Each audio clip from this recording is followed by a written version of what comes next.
anything on your planet. Star Wars. Here they come.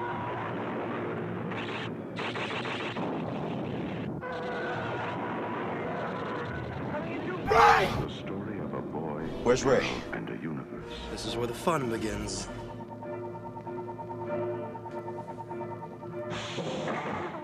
A big, sprawling space saga Tell that of to rebellion Tangent Club. and romance.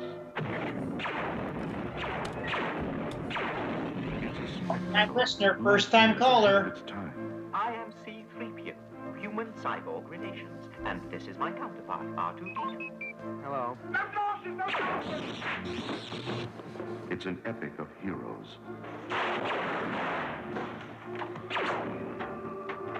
Good luck. And villains. And aliens from 1,000 worlds.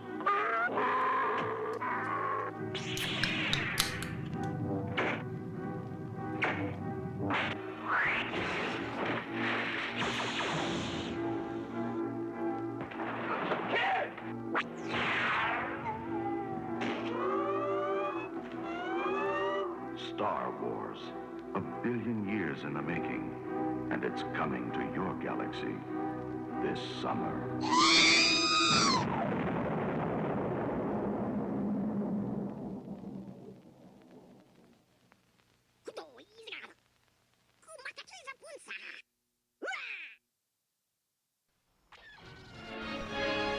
Luke Skywalker was just a farm boy until he received a mysterious message from a princess.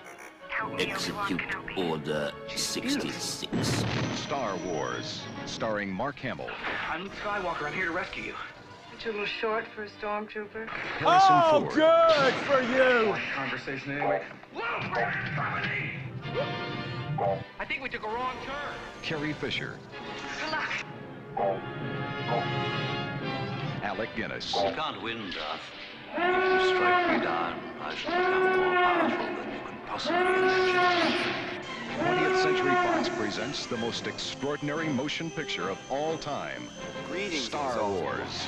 Here's where the fun begins. Hey, what's the story about chicken, man? Have the eggs had a No chance to hatch legendary yet? adventure of the past could be as exciting as this romance of the future.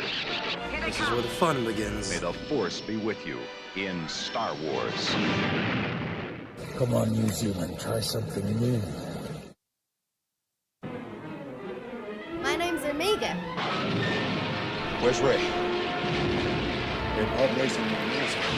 Everything's fair. Superman begins me for the galaxy. Like my father before me. 20th Century Fox and George Lucas bring you an adventure unlike anything on The your Polynesian planet. Spa.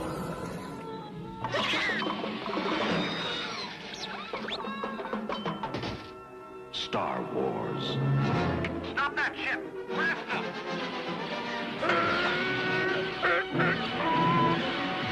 Hello there. Julie, get us out of here! Oh my, I'd forgotten how much I hate space travel. Here they come. Hello, what have we here? They're coming in too fast! The story of a boy, a girl, and a universe. Help me, Obi-Wan Kenobi. You're my only hope.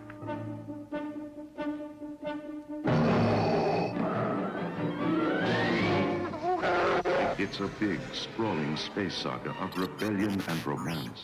This station is now the ultimate power in the universe. Oh, good for you! And they use something they call pyroprocessing. The interesting thing is they call it pyroprocessing, but it's a molten salt process. They're dissolving this thing in a molten salt, and they're doing electrochemistry on it. Why don't they call it molten salt? They want no association with molten salt. To create images is always a challenge. Digital magic. Panasonic. Greetings, Exalted One. The shroud of the dark side has fallen. Begun. The Dad Wars has.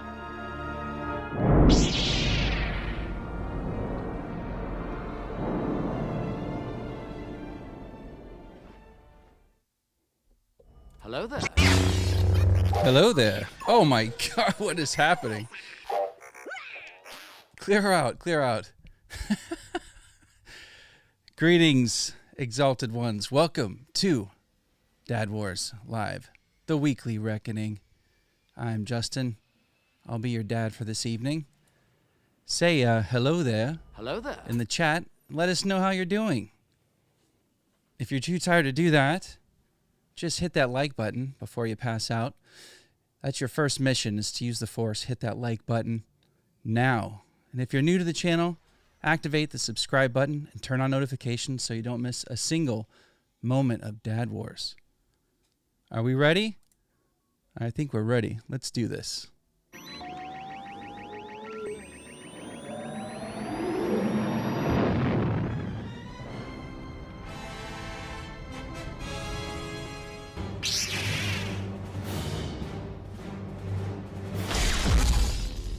I'll show you the dark side. Hello there. Hello there. Hello? Hello there. I don't know why that's the funniest thing you've ever said. All of a sudden, I don't know why that is. What'd I say? We should probably just preface, by the way, we are not promoting the dark side. We're not. No, let's just be, I think let's be upfront about it. All right. You know. Good evening. Good evening. How are you? I'm all right. I'm all right. How's it going? I'm doing Dad Wars. It's going good. Say no more. Yeah. Living the dream. Did you lose a bet? Yeah. You have standby on your head. I just now noticed that. Do I? Yeah. Oh, man. Oh, man. I just noticed that. It's teeny weeny. It may not even matter. I see it on the TV here. Yeah, it's so weird. Sometimes the display stuff doesn't go through Skype, and then other times it does. I don't know. So I'll just be on standby. What do you think about our intro? I'm trying to add more, but make it move faster. I think we need more graphics. Just more intros? More intros. If we could play Bruce Boa at half speed, I think. Speaking of, I want to show you something. I came in the possession of. Are you ready for it? Okay. Look at this. Look at this. Oh, nice. So, Bruce Boa is out there. You can find him, and he's not hard to find. He's not expensive. However, I found this craftsman, this artisan, who makes custom vintage cards. And so he made this and sent it to me. Oh, wow. So it's an original. It's a one-of-a-kind card, I think. Yeah. That's awesome. Yeah. So he has a whole set, and his name is Vintage Custom Collections.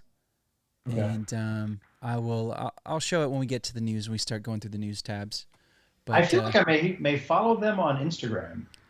Yeah. There might be, who knows how many of these artists are out there, but it's really fine work, isn't it? Isn't that cool? It looks amazing. It looks perfect. But there are several variations of General Rykin out there, but I just love the way this card was put together. So for our podcast listeners, just envision, close your eyes and think of General Rykin. Unless you're driving, don't close your eyes. If you're driving, pull over. Close your eyes. Think of General Rykin, and as a carded figure, make a wish, and all your dreams will come true. All your Star Wars dreams will come true.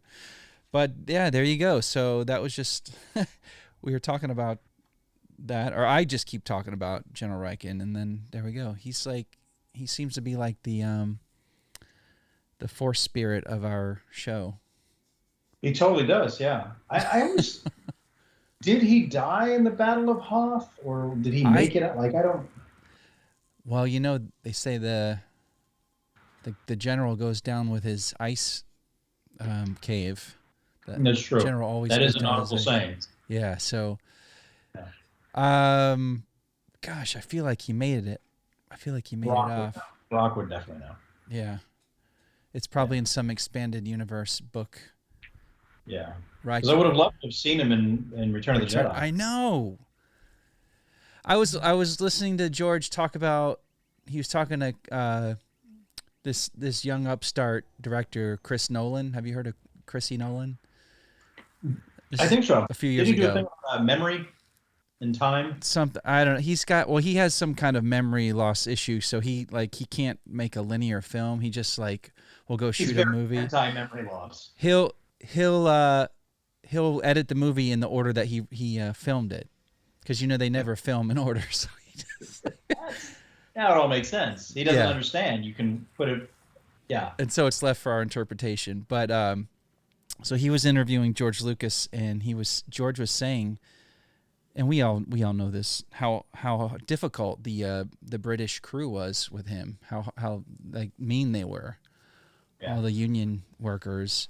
He said the artists were with him through thick and thin. They loved what he was doing, but the crew and technicians didn't want anything to do with it, and they were all 9 to 5, tea time, lunchtime, and they'd try to stay late some days to get the day, make the day, and they'd have a vote, and they'd always vote no. The artists would always vote with him, but all the technicians would always say, let's get out of here.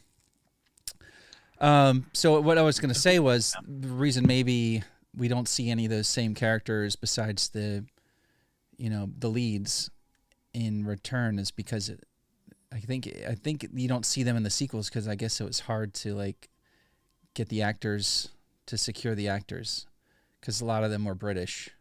Maybe. Well, Wedge was back. Wedge is always but then he was a hard case for the sequels. He didn't want anything to do with the sequels. Remember, he said that Star Wars was boring. He said, "Oh, did he?" Yeah, he did. Oh my gosh! His nephew Ewan should have given him a call and say, "What's up?" Yeah, I'll show you boring. Hello there.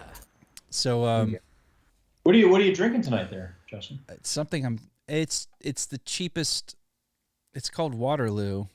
Speaking of British, doesn't that? Is this ABBA commemorative sodas? I don't know, but loo water. That's like toilet water, isn't it? Yeah. Speaking of English, so it's actually you open it up and they've really nailed it with the fragrance of they've really infused. This is the most it says it's strawberry. You open it up and you smell real strawberries. It doesn't really taste like much, but they're getting really good at the additives. Nice. Yeah. What are you drinking tonight? I'm drinking a little. I'm having a little Jack Daniels tonight. Just a little bit. Out. Really? Just a little. That's not a lot, right? God. For those listening at home and not watching, he's got a 32 ounce. It looks like an old Pizza Hut cup that he stole from one of the franchise restaurants. I might have. No, it's. I'm drinking a little iced tea, which I probably shouldn't be drinking this late, but I do. Yeah. I have had no caffeine today at all, and now's the time. It's been a rough day. It's been a slog. So yeah, I just needed a little push for tonight. No, I'm with you. Yeah, I've been making half a pot of coffee at 1 or 2 p.m. after lunch lately, just to push through this waking life of ours. I woke up this morning, ready to take the day on. And I was like, all right, let me go make the coffee. And I'd forgotten that I'd put in the coffee mug and the filter and the thing that the filter goes into all in the dishwasher and didn't turn the dishwasher on. So none of it was, so I just was like, so I just went for a walk. Oh, instead. Man, that sounds depressing. Yeah, turned it on. I'll show you. And then walked for 2 miles. Yeah. Anyway. So we're talking about coffee and walks. So I put this, I've reformatted. I'm trying to move things around on our live stream. And now I have the Dad Wars logo on my head.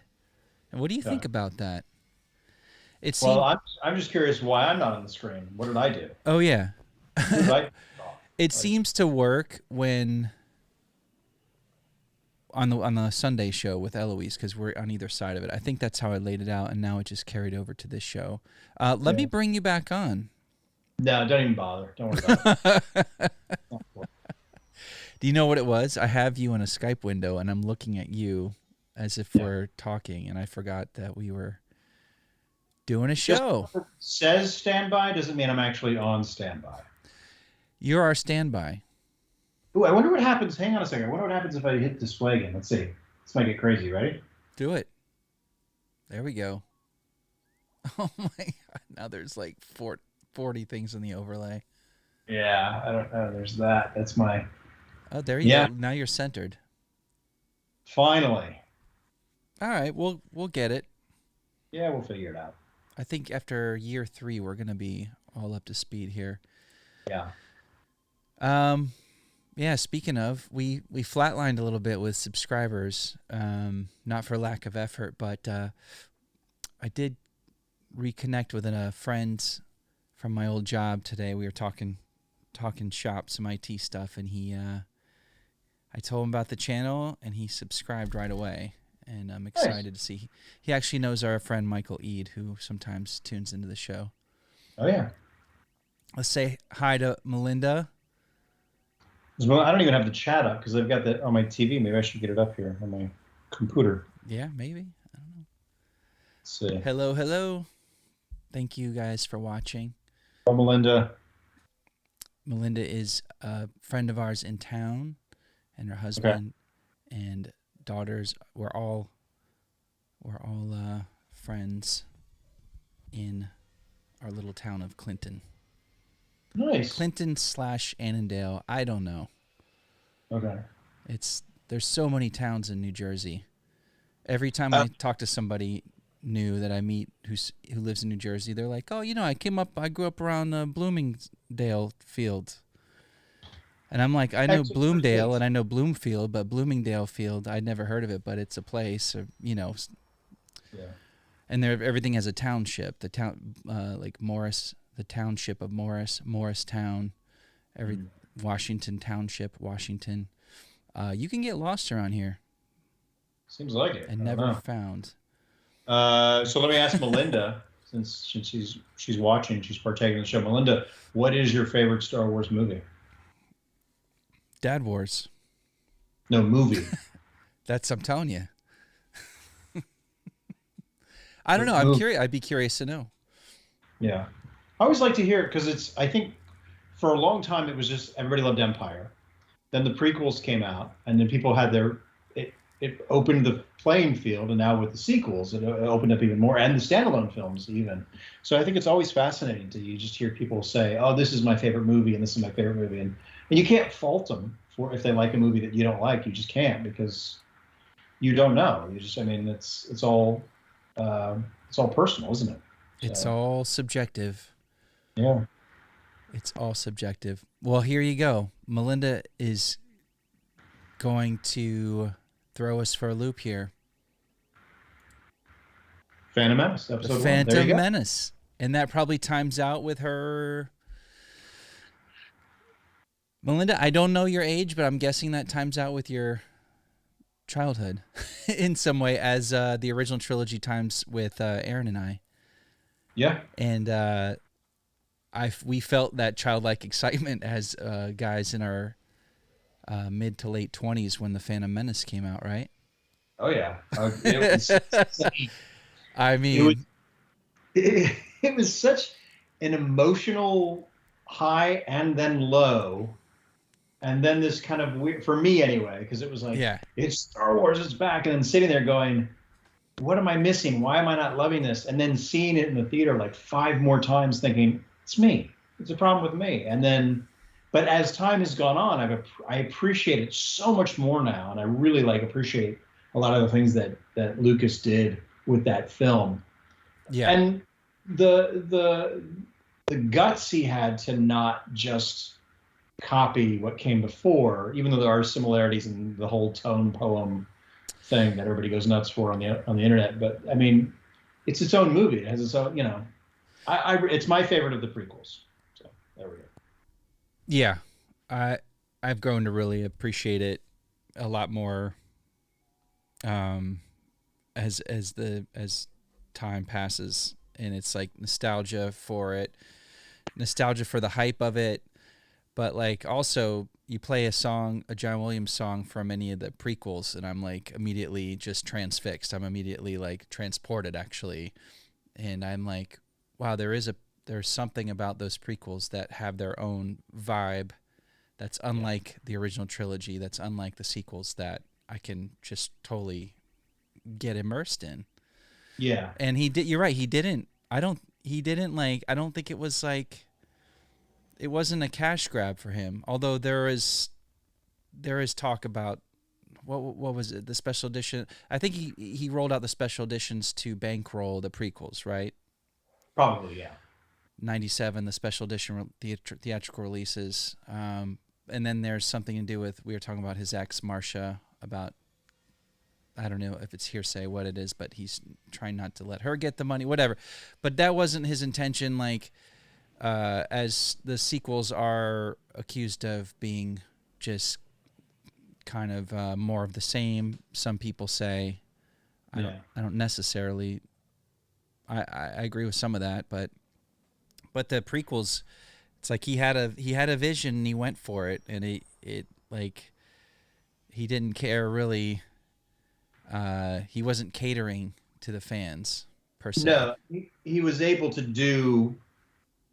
He always talked about the things that he wasn't able to do, and now he was finally able to do what he wanted, what he saw in his head, what he envisioned, which is great, but it's also not great for the original trilogy because of all the changes or whatever. Although I saw somebody posted something the other day, how they said that they were a special edition kid, meaning that's how they saw the original Star Wars. That's what they know, original. But it was great. It's like, I'm a special edition kid. I love all the changes, but I cannot stand, what is the song, Jedi Rocks, or whatever that one is in Jabba's Palace and Return of the Jedi. Yeah, I don't want anything. I don't need any of the special edition embellishments. I don't need any of it. I don't want any of it. I'm wondering if Melinda, if that was her first look at Star Wars, was those special edition releases in '97. Because that seemed to be the track, right, for a lot of younger, like millennial fans.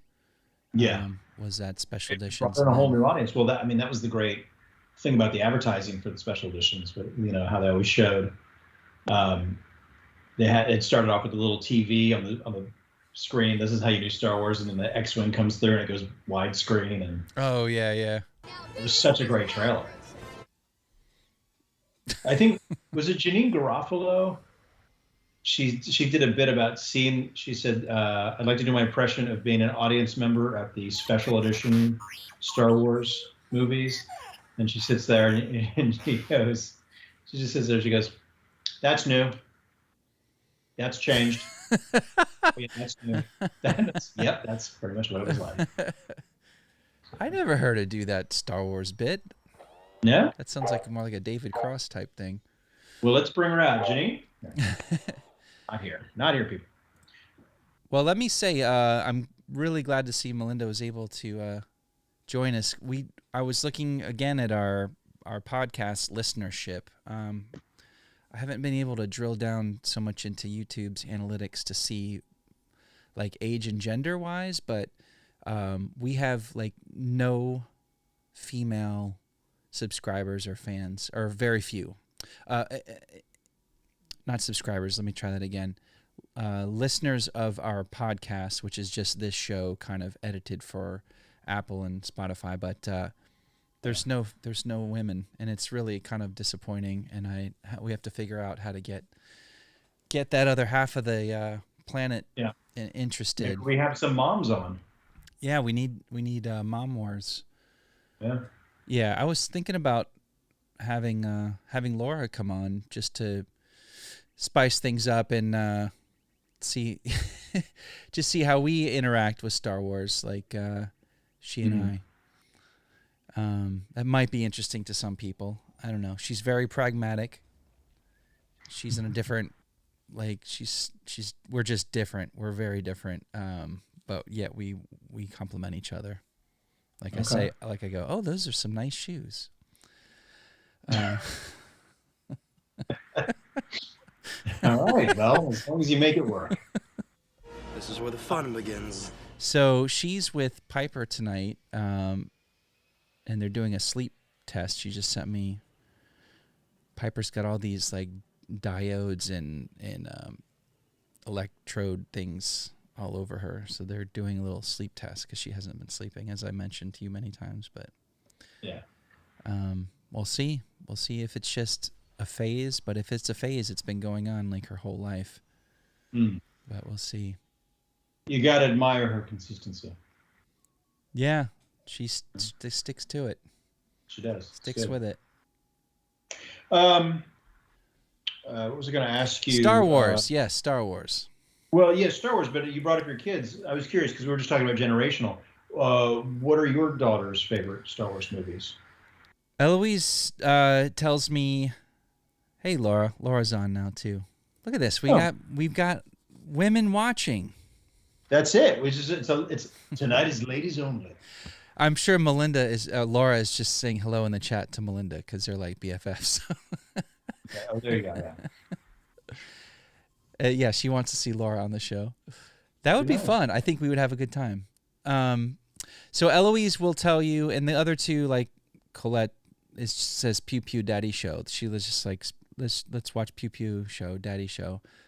She's 2, and then so she likes Star Wars. Piper hasn't seen much because she gets scared pretty easily, and some of the stuff's a little heavy for her. She likes Rebels and stuff like that. But Eloise will tell me her favorite is Rise of Skywalker. That's what she tells me. Okay. And how do you feel about that? Get out of my house! Get off my plane. No, I'm like, okay, that's it. I just say that's really interesting. That's very interesting. Yeah. What can I say? You're gritting your teeth. That's so interesting. Wow. I'm so happy for you.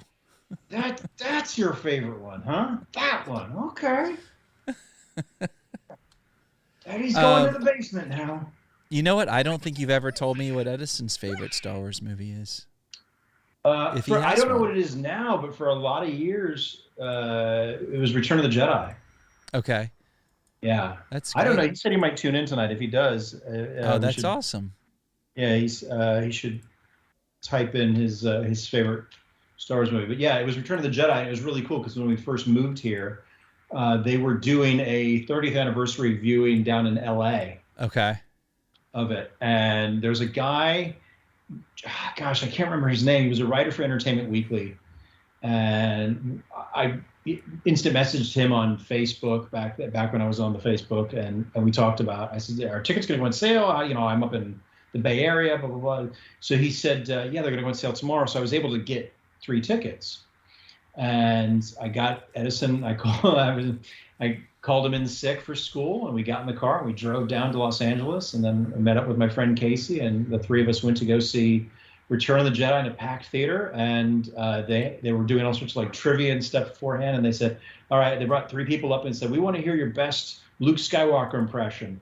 And the first guy went, he did something, and then somebody else did something, and then from the back of the house he heard, but I was going to Tosche Station to pick up some power converters, and Mark Hamill comes running down with a little Yoda backpack. Get out of here. And I was like, oh my God, it's Mark Hamill. No, and it's not. Are you shooting episode 7? Wait, this happened? Yeah. Where do you come up with these stories? We've been talking about Star Wars for like a year straight. I don't know what I've told you and what I haven't told you, so I just assume you know everything. That's awesome. Keep them coming, man. That's great. Yeah. So he was there, and he was talking about Luke Skywalker, and then somebody asked him to do the Joker voice, and he said, I will only do it if everyone shuts their eyes. He says, I don't want them to look at me. I want you to hear it. And that's what everybody shut their eyes, and he did the Joker voice, and it was like amazing. And yeah. So then afterwards, everybody cleared out, and we kind of stuck around. And I should also say Edison was dressed as Luke from Return of the Jedi. Okay.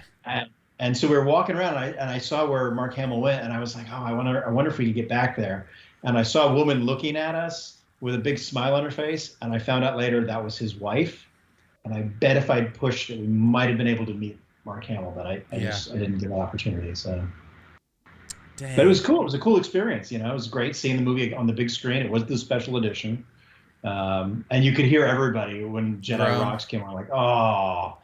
It was a collective groan. And then when Akbar said it's a trap, the place went nuts. Yes. Yeah. So it was a really fun little adventure. So I was glad I got to take him to see his favorite Star Wars on the big screen. So. That's awesome. Yeah. Yeah, Mark is such a great guy. He's so good to the fans. He really is. Really is, yeah. He has such a seems very humble about what this movie has done for him, Yeah. I'm a Jedi, like my father before me.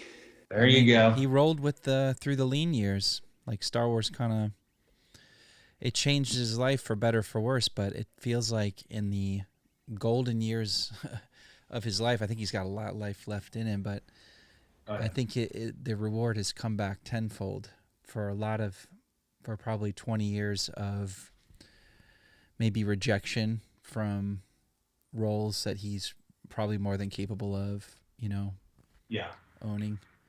He could have been in what are the movies? Okay, say they had looked past Mark Hamill being Luke Skywalker. What directors do you think he could have worked with? That's a good question. I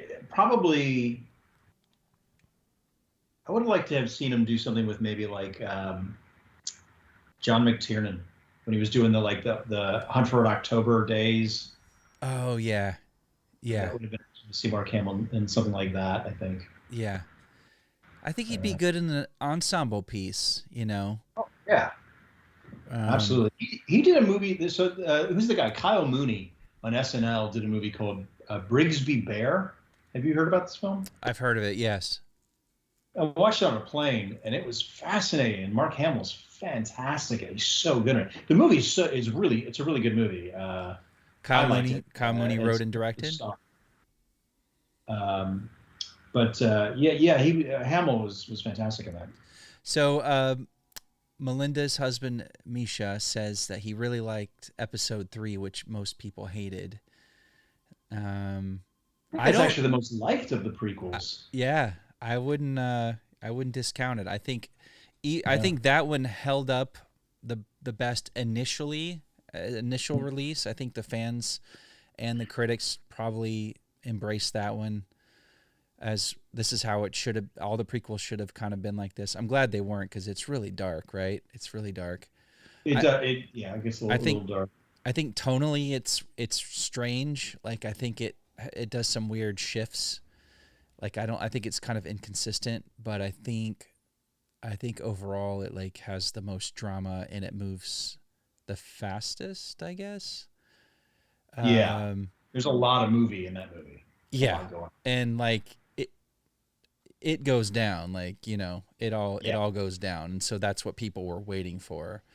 But it does have my favorite moment in all the prequel movies and what maybe one of the best Star Wars moments, and it's an odd scene, but I think it's really beautiful, and I think the elevator scene, indicative.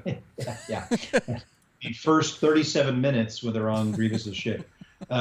No, it's the scene where Anakin's making the decision of what to do, and he's standing there and he's staring out the window in the empty Jedi Council chamber, and they cut to Padme. And there's this really haunting music. And it's just it was the first time that I felt that Hayden Christensen was given a chance to really sink his teeth into the role, and you could just feel the conflict of what do I do? Do I go save this person who's evil but can help me save this woman I love? Yeah, it's just a really fantastic moment. Yeah, I agree. I really do like that. What about the opera scene? Do you like the opera scene? It's a really good scene. It seems to be kind of the one that everybody latches onto now, though. As a favorite, like people really. Yeah. And it's fun. The story of Darth Plagueis. The wise. The wise. Have I told you? Like, that seems to be a very memeable quote. Yeah. That one. Everybody memes it out. But, you know, I have one question for you. Go on. Where's Ray? I don't know. Where's Ray? That's our cue, right? Should we do the news? Let's do this. Let's do some news. Let's do some Star Wars news. Let's make this fun, people. Here we go. Where's Ray? I'm just here to get Ray. I'll go in and try to find Ray. The troopers will be on our tail. Ray! Where's Ray? Ray! He's no good to me, dead.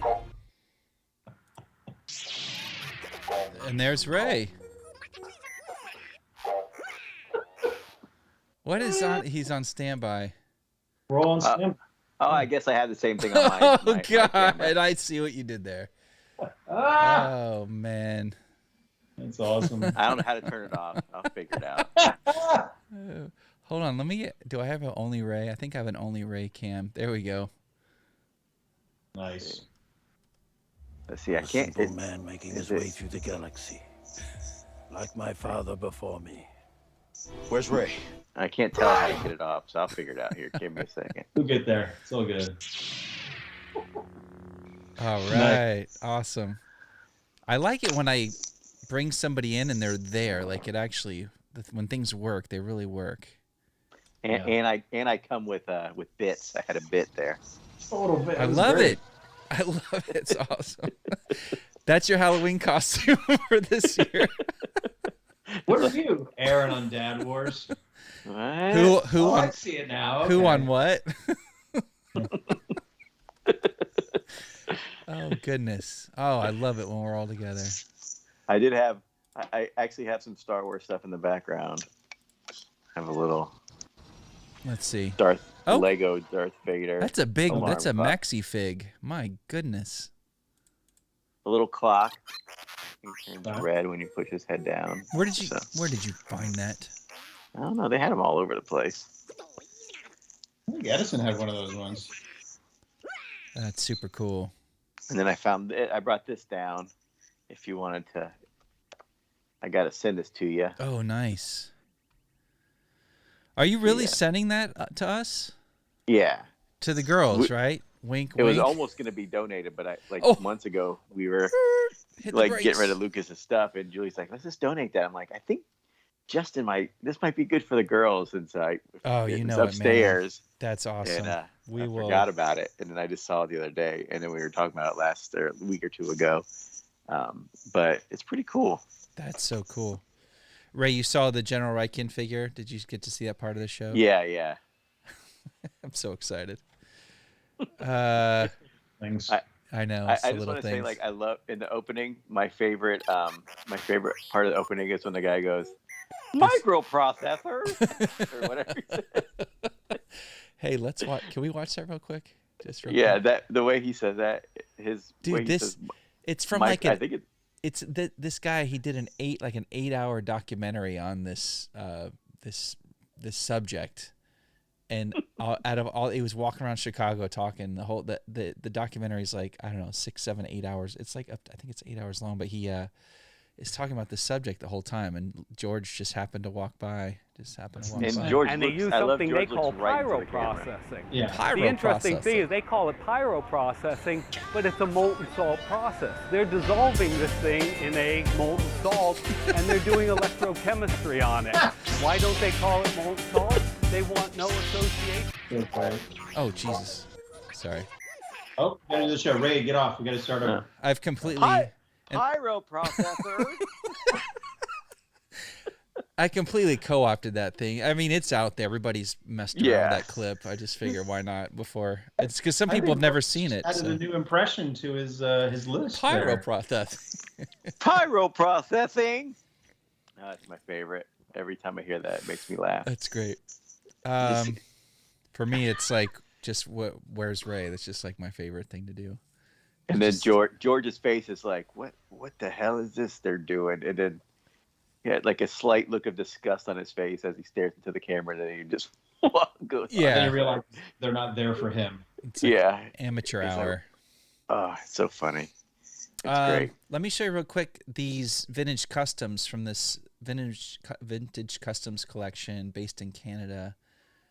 Look at all these stars. But yeah, he takes out usually newer figures. He'll buy a new figure off the rack, rip it up, gently remove the bubble and from the card from the newer one, and then he designs and prints out his own cards, and then he sells them. Nice. And they're That's not cool. terribly expensive, but it's a cool little collectible. Look at this, like Han Solo. Oh shoot, you probably can't see that. Let me see if I can bring it over. What's the average price? Is that like $25? Yeah, but look, there's Han Solo in the custom. He's in the cool disguise there. Yeah, but yeah, it's pretty cool. That's cool. But that I just happen to find that the General Rykian in that with that custom. I've never bought a custom carded figure before. Luis should be proud. He should be. Where is Luis tonight? I don't know. I don't know what he's been up to. Mm-hmm. So then I was gonna talk to you guys about. Well, also real quick while we're talking merch, there's a sale going on. There's a lot of Black Friday sales that are happening earlier because of the supply chain issues. Right. So like Target has like spend $50 on toys and get $10 gift cards and stuff like that's happening. So Laura actually did some early Christmas shopping for the girls. But this Falcon from, I think it's the Rise of Skywalker Falcon, right? It's $10. Yeah. It's $31 off at Amazon. It's probably all gone by now. But so that's got to be a pretty good deal here. Let's see, it probably says out of stock. Nope, there it is. Mm-hmm. Oh, add to cart. How many pieces? There you go. 1,300. Buy now. I have, you know what? I have this, but I have the solo story, the Star Wars story solo version, the white and blue one. Okay. And it basically has all these same figures except for, is that Finn? Finn, and then the dude with the horns. It doesn't come with those, or Dio. No. But somehow I got Dio with something else. Oh, Dio came with the Ronnie James Dio set. Felicity a Y-wing. Was I gonna say? Yeah, I got all these emails the other day from Target and Hasbro. All of your pre-orders are now shipping. Well, first they all said they're shipping March 2021. So I got to go back in time to go get my stuff. What happened? And then they sent the same email with the correct March 2022. Okay. Somebody got fired. I always get anxious. I've got a few pre-orders that are just floating out there, and I'm gonna have to start setting my calendar to remind me when they're coming, because I'll set it and I'll like order it, and then I'll kind of forget about it, and then I'll like wake up in the middle of the night and go, where's that Wrecker figure? I have like two outstanding Bad Batch figures, Black Series, that are I thought they'd been out by now. I feel like I ordered them like almost a year ago, if that's even possible. But then I've got another helmet I pre-ordered like a year ago, and it's not going to be here till like this January 2022. Which is closer than we think it is. Yeah, actually it is. Yeah. So it seems like everything's delayed. Everything is. Yeah. I was gonna build a chicken run. We let our chickens free range all day, but they destroy the backyard, just uproot all the soil, and they're digging. They're having fun and they're getting fat and they're happy, but they're just trashing the yard. So I was gonna build them like a big run, like 20 by 10. Like I don't want to buy like a chain link run because it looks kind of junky. I was gonna build one out of wood, and they sell these kits that have like all the brackets and the joints, and you just buy the wood and you just like screw everything together. So I go to look for lumber on Lowe's, and it's like get notified when we get lumber. Like, so I had to sign up to get a notification for 2x2x8s because they're completely out. But even the price seems really high for one piece, 1 8-foot piece. But yeah, just like everything, if you want anything now, it's hard to get. It's crazy. It's good though. We're saving money. We don't need all this stuff, right? We don't need all this stuff. But that Falcon though, huh? Let's see. So, we've been trying to keep up a little bit with the Galactic Star Cruiser, and it's called the Halcyon. Did you guys know that? It's actually called the Halcyon. I heard it, but I wouldn't remember. I think it was mentioned in something we showed. Yeah. I keep forgetting, but it is a thing. But they're actually making Marvel's going to make a miniseries about the Halcyon, a new 5-issue comic book miniseries debuting next year. Disney's like masterful at the IP like synergy, right? Like tying everything together, like making things more immersive. They've been doing that with like princesses for a while, right? And rides and and clothes and merch and all that stuff. But now they're really doing it with Star Wars. Like, so you go to Batuu and Black Spire Outpost, and then you can go to the Galactic Star Cruiser. It's called the Halcyon, and now the Halcyon has a backstory. And then Eloise and I were putting together this ITS transport, Ray, the other weekend. Yeah, that's from Galaxy's Edge. That's from that whatever that ride is. The Rise of the Resistance. Yeah, Rise of the Resistance. We had no idea, and I was like, I just bought it because it looked like a stealthier, like a little Corellian Corvette, like a little blockade runner. I thought it was cool. I don't buy a lot of sequel merch really, but I like the minifig. But I'm like, who are these characters? So we looked up the characters, and one of the characters walks around the park, like she walks around Black Spire Outpost, Vi Marati. Oh, that's the character that ran into us when we went to Galaxy's Edge. And next thing I know, she's walking us to the Millennium Falcon because she asked my kid if he was a pilot. He said yes. So you know Vi Marati then? You've met this character. Yeah. That's so cool. Okay. I think so. And like, yeah, well, and it's all, like I said, when I went to Galaxy's Edge, I found that little thing that has like Loth cats, like they have like little Loth cat statue hidden somewhere. They're doing a good job of like tying all the canon together. And putting everything out there that I guess. Yeah, I think it's great. Little clues in here and there and stuff like that. So, what would be great is if they did an actual Disney series about the Halcyon, but it was basically like the Love Boat. Oh God! Special guest stars like Charo could be on. That would be amazing. It would be like super cheesy, and it would be like the holiday special all over. It'd be amazing. They got to do it. So let's see. Let me just give you the quick rundown of this. Let me read as quickly as I can here. Written by Ethan Sachs. Do you know the writer Ethan Sachs, Aaron? Not personally. Well, he penned the recent Star Wars Bounty Hunters run. His work includes Star Wars: The Rise of Kylo Ren and others. The series reunites the creative team behind the Star Wars Galaxy's Edge comic series for a new adventure. See, I didn't even know they made one for Galaxy's Edge. I feel like I need to do my homework and read all this before I go to the park. No, probably not. But you don't need to. No. There's no test. You don't have to take a quiz. It'll be fine. Yeah, but if you want to have like the full experience, it's like watching Mandalorian but never have watched Rebels.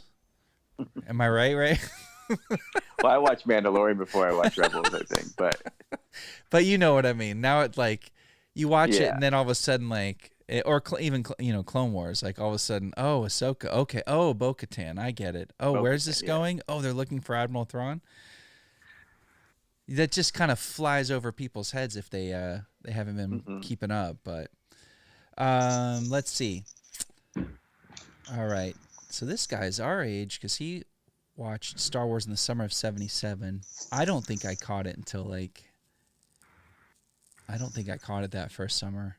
I must have just turned 4. I don't remember, but I know my mom told me that I was like, I guess, less than like a year and a half old at the time, and I was crying in the theater, and my dad got mad, and my mom had to take me out into the lobby when they watched Star Wars. Oh my goodness!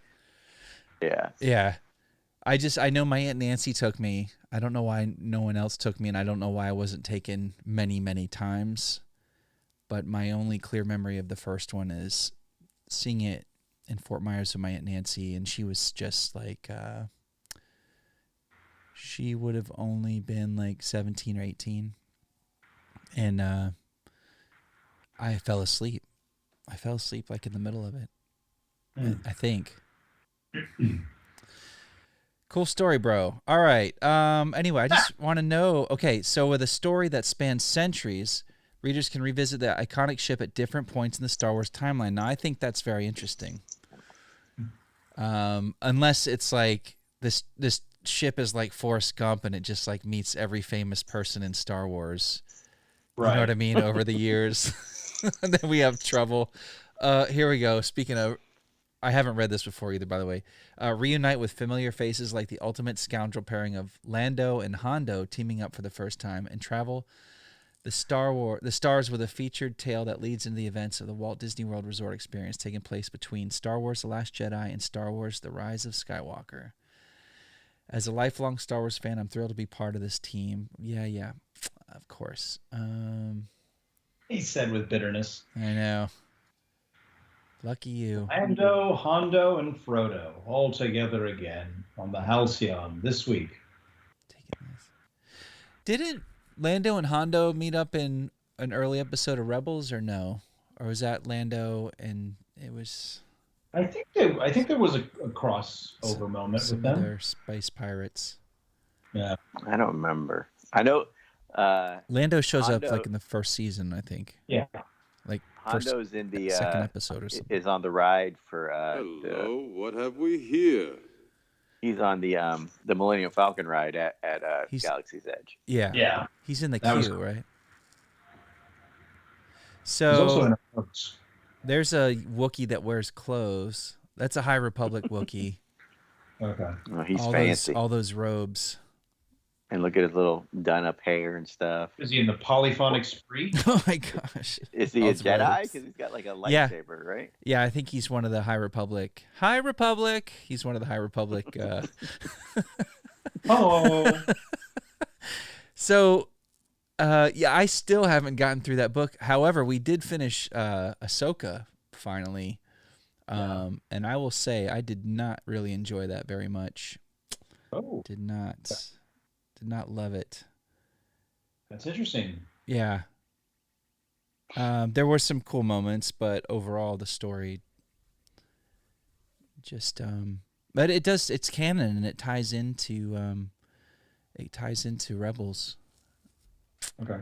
Yeah, interestingly. Let's see. As the legendary Halcyon embarks on a momentous cruise, cruise, the ship heads towards a confrontation with the First Order. But what secret from the High Republic era can help the passengers and crew all these years later?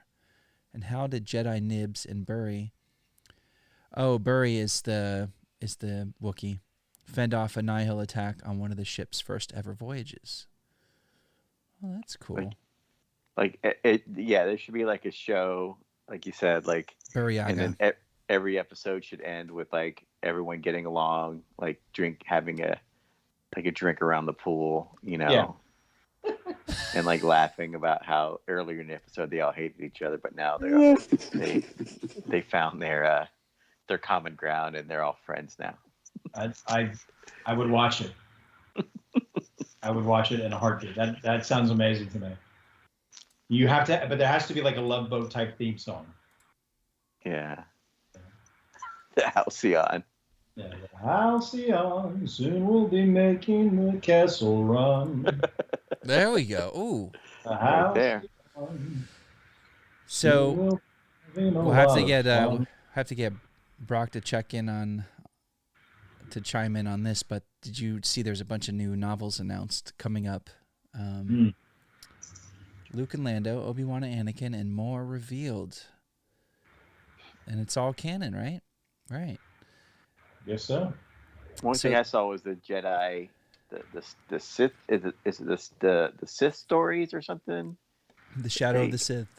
Yeah, so I saw something about that. How it kind of confirms like what Snoke was and how he came about and stuff like that. That's the only thing it's only kind of Star Wars stuff I can think of that I've seen in the past few, like in the past week or so. Yeah. This looks. I like where this the Brotherhood's going. Let's see. The Shadow of the Sith is a novel from Adam Christopher. Takes place after Star Wars: Return of the Jedi and finds Luke and Lando on a mission to locate Exegol. So that kind of ties. That's gonna like retcon Rise of Skywalker. Is that what that's? Everyone's gonna retcon it. Might just make it. I don't know. No comment. All right. Star Wars Stories of Jedi and Sith, a new middle grade anthology, features adventures from 10 acclaimed authors and the young adult novel Star Wars Padawan. Kirsten White depicts Obi-Wan in his early days as a student of Qui-Gon Jinn. That one I would find interesting. Oh, it looks like I saw in the chat our friend Kermit is with us now. He said, "Hey, hey Kermit, hey, AKA Riley." Is that who that is? I forget. I didn't blow his cover. Oh, great! He's like, shut it down, everybody. Abort. There's a sound for that. There it is.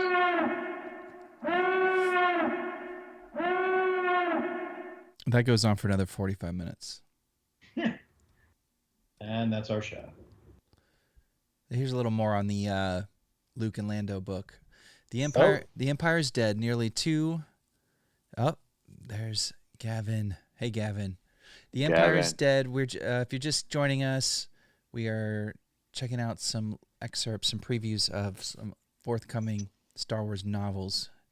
Yeah. This is gospel, folks. This is canon. So whatever happens, happened. Nearly 2 decades on from the Battle of Endor, the tattered remnants of Palpatine's forces have fled to the farthest reaches of the galaxy. But for the heroes of the New Republic, danger and loss are ever-present companions, even in this newly forged era of peace. Jedi Master Luke Skywalker is haunted by visions of the dark side, foretelling an ominous secret growing somewhere in the depths of space on a dead world called Exegol. The disturbance in the Force is undeniable, and Luke's worst fears are confirmed when his old friend Lando Calrissian comes to him with reports of a new Sith menace. Who would that be? Hello, what have we here? After his daughter was stolen from his arms, Lando searches the stars for any trace of his lost child, but every new rumor only led to dead ends and fading hopes until he crossed paths with Ochi of Bestoon, a Sith assassin tasked with kidnapping a young girl. Are they just giving us the whole book right now? Sounds like it. Sounds pretty cool. Okay. You want nothing to do with this. It angers me. Okay, lay it out. We're here to help. No, I have very strong feelings about that movie that seem to get stronger over time. And then, you reread the Duel of the Fates script and, I don't know. It just seems like, hey, okay, we'll find ways. We'll just make some stuff up as we go along, and then we'll write some books later that'll help connect it all. They didn't even have that plan. They didn't have that foresight to do that. No. But whatever. Yeah, I mean, they do have to fill in the timeline. They don't have to, but that's what they're doing. No, they have to. Oh my gosh. That's true or not. All right. You know what we asked before? I'm going to ask Kermit and I'm going to ask Gavin. We might have asked this already. What is your favorite Star Wars movie? give us a shout out. That's personal. That's OSHA. All right, so we've seen other novels with Obi and Anakin, so we know their deal, and we've seen the Clone Wars for 7 years. We know what they're up to. So I'm just gonna skip down to the stories of Jedi and Sith. In this exciting middle grade anthology, 10 acclaimed authors imagine all new tales for some of the saga's most popular characters, from Luke to Vader to Obi-Wan to Asajj and beyond. This would be good bedtime stories here.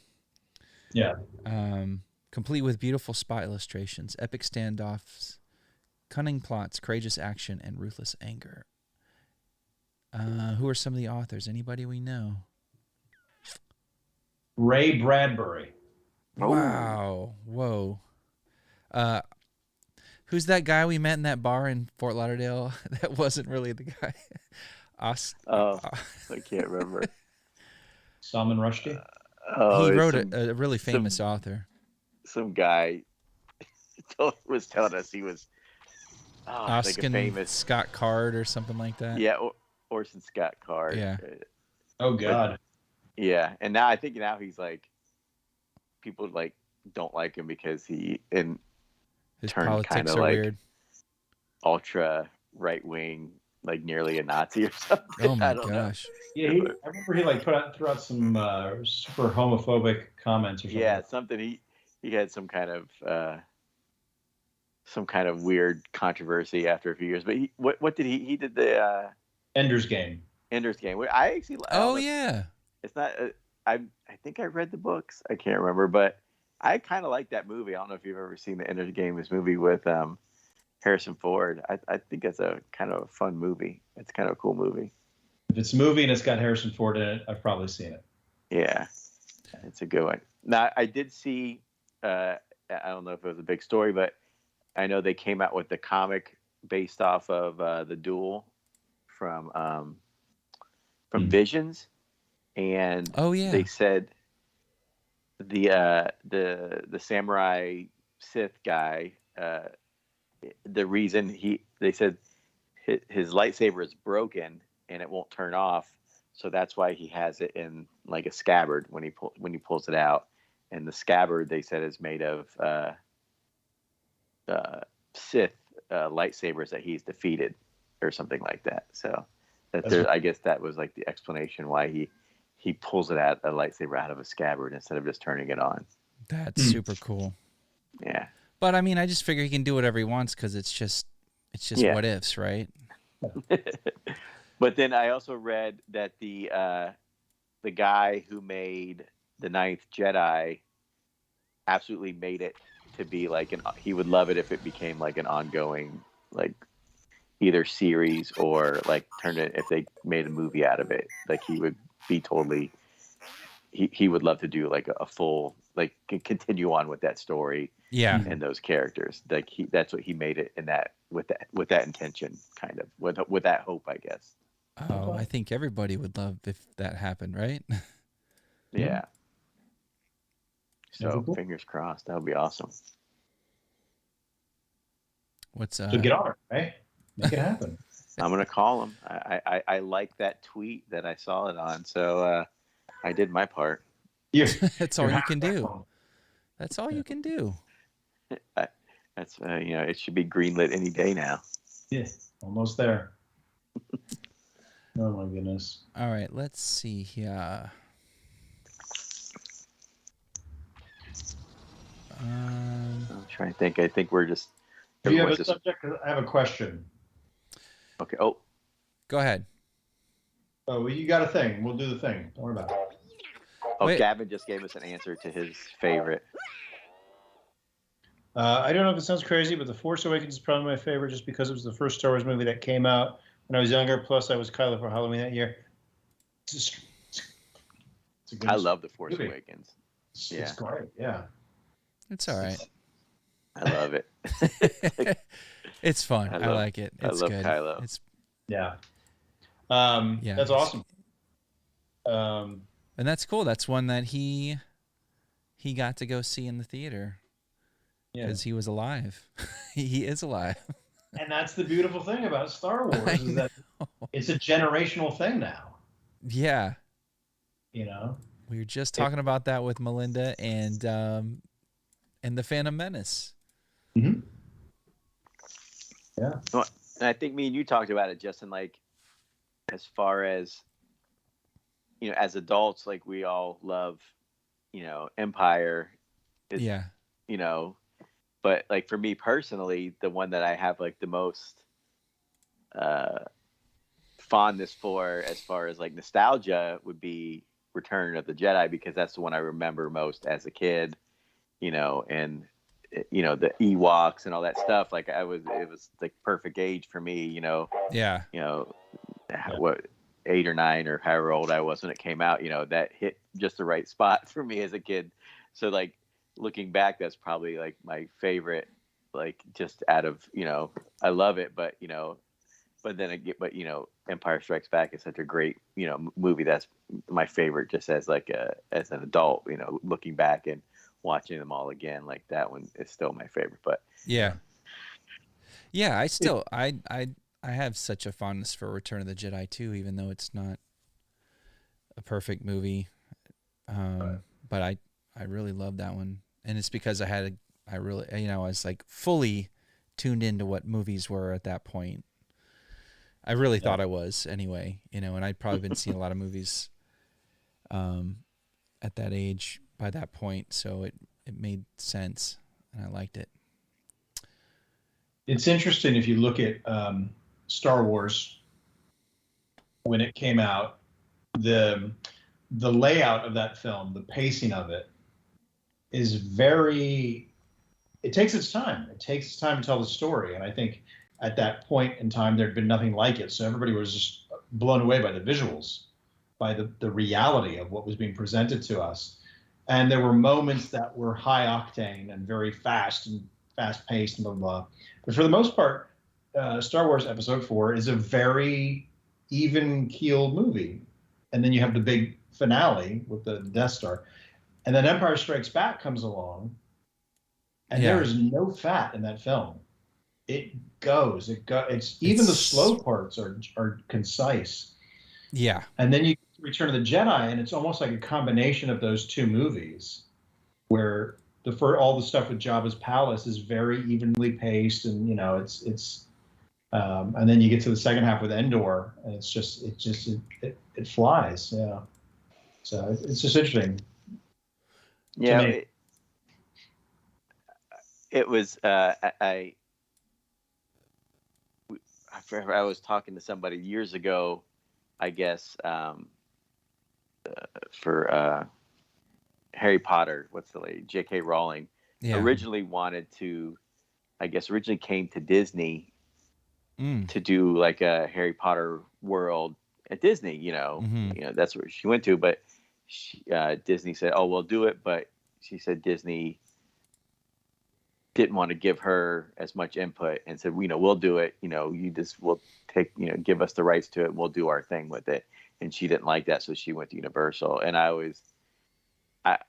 even though there's a totally different genre and everything, I always thought of, like, Harry Potter as, like, the current, like, what Star Wars was for our generation. And how it became, like, I thought it was just a misfire for Disney to not work with her, to let it go there, because if it wasn't for Harry Potter, they would, Universal would barely be there anymore, I think. But that property, if they had, like, an input with that property, it does, because, like, people grew up with Harry Potter, like, all those books, they started reading them, or their parents read it to them when they were kids, and then by the time they were, teenagers into adults, they were reading the last books, and then the movies came out. It's kind of like the same thing, it's like, the new version of, like, the generational aspect of Star Wars. Like, people, like, remember what their favorite one. I feel like that's, like, kind of like the modern, the more recent kind of Star Wars. The closest thing to Star Wars, I guess, a cultural thing that we have is Harry Potter, like, as far as, like, it's like their mythology, their franchise, their mythology. Yeah. is Harry Potter, and there's a lot of content. I mean, those books got bigger and bigger as they went along, and they went on for how many books? 8 or 9, right? Yeah, I think was it 7 or 8 or 9. But yeah, in like the books, as the first book was like was that big. It was a smaller book. It but as I read them all like years ago. But as you kind of grew up. If you were a kid, you kind of grew up with the books. The first books are real simple, and you grew up with those characters over the years, until the last ones were like a lot more serious and darker, and same thing with the movies. The movies, all those movies came out. It feels like for us it feels like not that long ago, but it's been going on for like a long time. But then Star Wars is doing that now with kids, like you said. Like there's kids like Gavin. That's the first Star Wars movie he remembers seeing.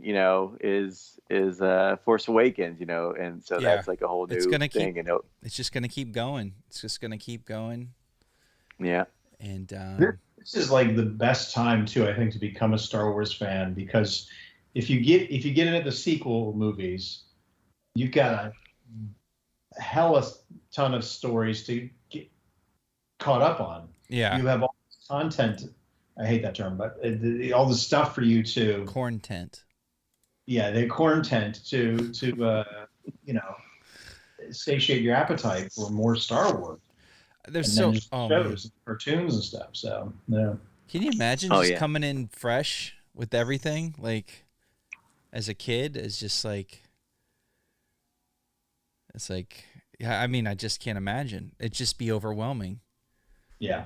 It would just be too much. We got it in nice like doses. Here's one movie. Wait 3 years. Here's another movie. Here's some toys to get you through. Here's some Burger King glasses and a Happy Meal, so you don't forget about it. And then beach towels and pajamas and and then here's your little droids cartoon. Enjoy. And then we just we had to extrapolate, from it to our movie. Now there's like hundreds and hundreds of hours of content. Clone Wars, with their 7 seasons of Clone Wars. Yeah. Was it 4 or 5 seasons of Rebels? Yeah. 9, 10, 11 films? Yeah. Is that right? Am I forgetting something? Yeah, nine saga films, 2 stories. Standalones, yeah. I wish they keep those stories going. I know. There was all the talk about they were going to do all these standalone movies. I want another solo movie. I want to find out what happens next. Yeah. Just pick a character. Like give us a 90-minute, a 2-hour movie. Yeah. I mean, if we didn't have Disney Plus making all this stuff, we're gonna be waiting a while before that Patty Jenkins movie comes out. Yeah. What's she making? I forget what's Rogue One. I'm sorry, Rogue Squadron. Squadron. Well, I hope. I don't know. I didn't really like that second Wonder Woman movie. I hope she. Yay. Let's get back on track. That movie was not good. But I got a bad feeling about this. She did the first Wonder Woman, and that was good. That was good. Yeah. She kind of turned it around for DC for a minute there. Yeah. Did she do? She directed Boys Don't Cry. Is that right? I don't know. If there was a way we could look it up, I don't know how we would do that. I don't know it. I would have to I would have to get off Skype. Where's the phone book? Is there a phone book around here? Could look this up in. There's a white pages. Let me look in there. Okay. Anyway, she's a good director, and whatever happened with WW84, I don't know. I thought there were some moments that were really nice in there, and then. But I'm excited. I'm excited for more Star Wars. Oh, we're close. We're so close. We have. Look at the news. I'm covering comic books and wait till the floodgates open. We just. Oh, someone says that Monster was her first movie. Monster. That was the one. I you know what? That's just a funny story. I don't know if Justin remembers this. I have that on DVD because I think Justin used to work at Blockbuster, and they had like 50 million copies of it. And you're like, oh, they were throwing all these away. You want a copy of Monster? Oh yeah, I think I still have it somewhere. But it was like if you needed a copy of Monster in 2000 and something, I was the guy. Like 50 of them. I was the guy. So we should ask 9Lando945 if he's looking forward to these new novels coming out, and if so, which one would you be most interested in reading? Guys, which one would you most be interested in reading of the ones we previewed? Let me run back to the. Let me run it back, fam. So we've got Padawan, which is Obi-Wan and Qui-Gon. I haven't read the synopsis yet. We've got the stories of Jedi and Sith. Interesting. Brotherhood, another Obi-Wan and Anakin adventure, it seems. And did you say Padawan was Qui-Gon and Obi-Wan? Yeah, And then Shadow of the Sith is Lando and Luke going on a 38-year adventure to look for a dagger in a sand pit. I think the stories of Jedi and Sith would be the one I'd be most interested in. And then Lando just stays there for 30 years. Hello, what have we here? Looking for his daughter. Burning Man. I think for me, I actually will probably read that Lando and Luke just out of like some kind of just to piss me off, morbid curiosity. I think for me the short stories would be fun. Yeah. And then I think probably this one is the most interesting one would be Padawan Obi-Wan, right? That's the one I'd go for. Yeah. Yeah. That one worries me because it's a young adult book, so I don't know if it'll be kind of like you can read it. I have no doubt that you can tackle it, Ray. I believe in you. I'll try. I don't know if I can get this young adult. Just sound out the words. Sound them out. You'll be fine. It'll probably be like a bunch of stuff about like TikTok and stuff, you know. That's true. That's what the kids are doing. That's what the young adults do. Master, let's make a boomerang. We don't have time. Let me do it. Have you heard my song on SoundCloud or something like that? I don't know. Obi-Wan, get off of MySpace. Tom's my friend. Concentrate on the here and now, Obi-Wan. No, not your screen. Yeah, there was a series of young adult novels that were Qui-Gon and Obi-Wan that I bought a bunch and read them, and yeah, it was just cool. It was cool to get more of that relationship because it was so exciting to see something like that because we'd never seen that before, and two very dynamic actors that just brought those roles to life. And I'm like, I want to know more about these guys. I want to know, you know, and that was great about the Master and Apprentice book, was just to see their relationship and how they weren't such a strong unit at first, and how Dooku, the influence of Dooku was kind of lingering around there, and it's a good book. I really like it. It looks like Lando says he would want to. Padawan is the one that is looking forward to. Yeah. Yeah. Let's pre-order it, shall we? No, that's okay. Yeah, Eloise has we've got a handful of those like young adult, like Anakin in training, and they're okay. Yeah. They're just like going on missions. Obi-Wan and Anakin going on these little missions. Yeah. Let's see.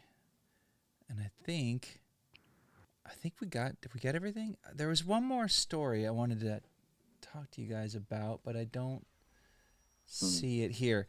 The Disney Wish is a ship, is a not a starship, a cruise ship that they've added to their fleet, the Disney Cruise Lines, and they kind of surprised everybody, and they have now there's going to be a Star Wars lounge on the Disney Wish. Oh, that's cool. And I had it brought up. Let me bring it up real quick here. We'll I'll talk about it very quickly. It's called the Star Wars Hyper Lounge. And it kind of threw some people, like, I guess it's another one of these things where we're like not expecting something and they give us something, which is always cool. And weren't you guys just talking about a show where they're on the ship and they're all sitting around the pool? This is that. That's what this is. That's what this is. Yeah, if they did a Halcyon Love Boat type show. Yeah. Let's see. Below deck Star Wars. It'd be amazing. But they have to bring back Ted Lang as Isaac, your bartender. I'm sure he would. Gotta be on it. Yeah.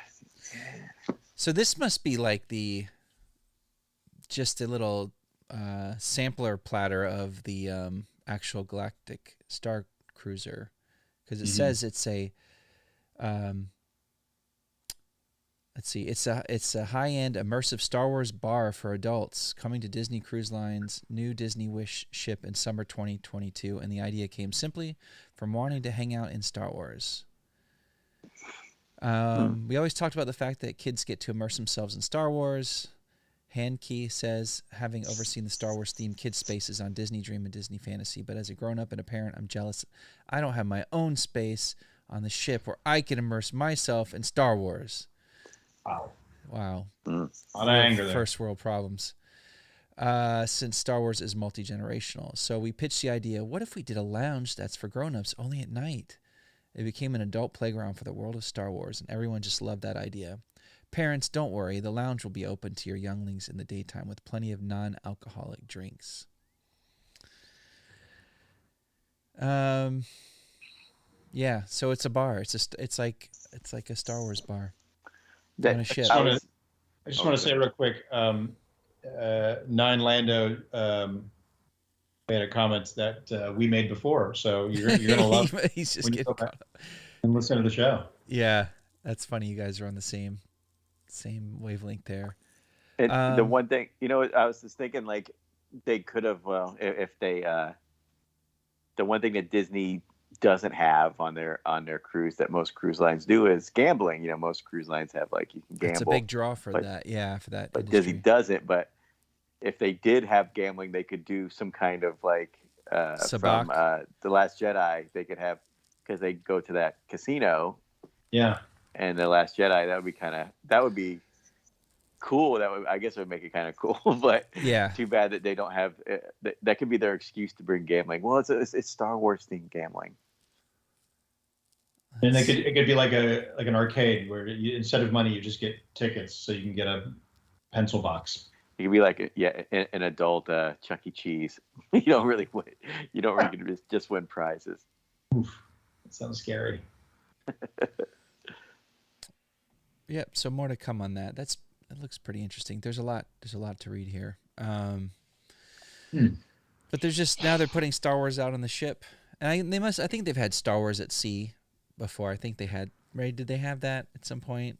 Like, I don't know. I knew they do like the superheroes at sea theming sometimes. We might know some people that worked on that, because a lot of people that from when we were at Disney, when you were at Disney, I know some people are working on the cruise lines as far as, like, setting that stuff up. I know Derek Krabs, Derek, I think it's his name. When you did, like, he was the manager for costuming, but now yeah. I think he does stuff with the cruise line and stuff like that. And I know our friend Philip was working for doing cruise line stuff. I think before COVID, but I don't know if he's still there anymore. But we know some people that are working on the cruise line. I wonder if they had any hand in putting this together or helping out with this. It looks interesting, but who's going on cruises right now? That's the question. A lot of people, I guess, but not us. And I never did a Disney cruise. I heard they're fun, but I've never done. I went a couple times when I worked there because it was like 50% off. Yeah, you can get good deals when you work there. Yeah. Nice. And there you have it. There's not much news, not much Star Wars news. I guess we're just waiting for. We're just waiting. We're just waiting it out. We got. Why we got nothing on that yet? What do we have? We have a release date. I keep seeing teases from Star Wars Mag about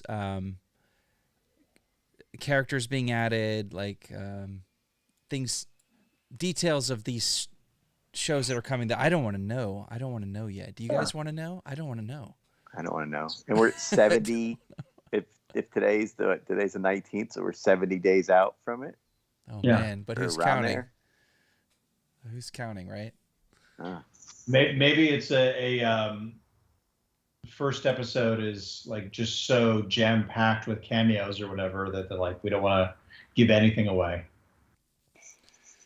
You think? Well, and I feel like they keep, besides like the casting news that sleeks out, they kind of keep it pretty closed. They don't really give away a lot of stuff. Like for Mando, they didn't give away a lot.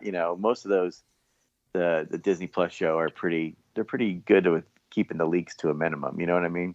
Yeah. Yeah, they are. They've surprised us a couple of times, right? Yeah. Did you know Owen Wilson was going to be in Loki, for goodness sake? I don't know if I did or not. Hey, I do want that chicken, man. Hey, what's the story with our chicken, man? Oh yeah, you got to get that. You got to find that figure. Oh, it says Lando says PulseCon is this week and they have exclusive Star Wars toys. No, we did not talk about that. There you go. I don't know too much about the con stuff, but maybe we got to bring Lando 945 on the show right now. Sounds like it'll break the whole show if we do that. You guys you're lagging like Max Headroom right now. Oh. If he wants to call in, I'd love to get a scoop or get some insights here. I did send you that link to Weezer's playing PulseCon, Ray. I did send you that earlier. Oh yeah, I guess I should have mentioned that. Where is that? Is that New York, California?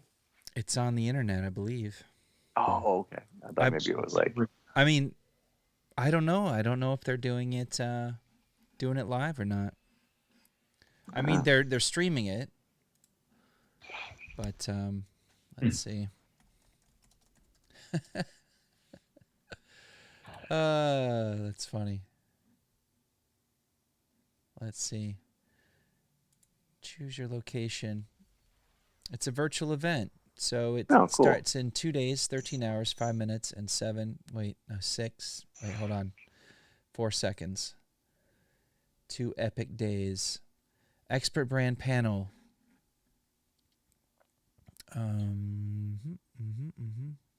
Let's see. Hasbro fans, are you ready? Are you guys ready? Hasbro PulseCon is back, and so am I, with a little help from my friend Cleo. Hasbro PulseCon is go time. 2 epic days. They couldn't afford the video portion, so they just did a... So on the 22nd, we will get Hasbro panel Star Wars offerings, 1 p.m. on October 22nd, and then the Star Wars HasLab panel at 2:30. Then day 2, Hasbro Pulse Premium Early Access starts. Just I don't know, a lot of plastic. Black Series Rancor is coming out. I'm sure everybody's been looking forward to that. The Razor Crest Starship. Oh, cool. Jabba's Sail Barge.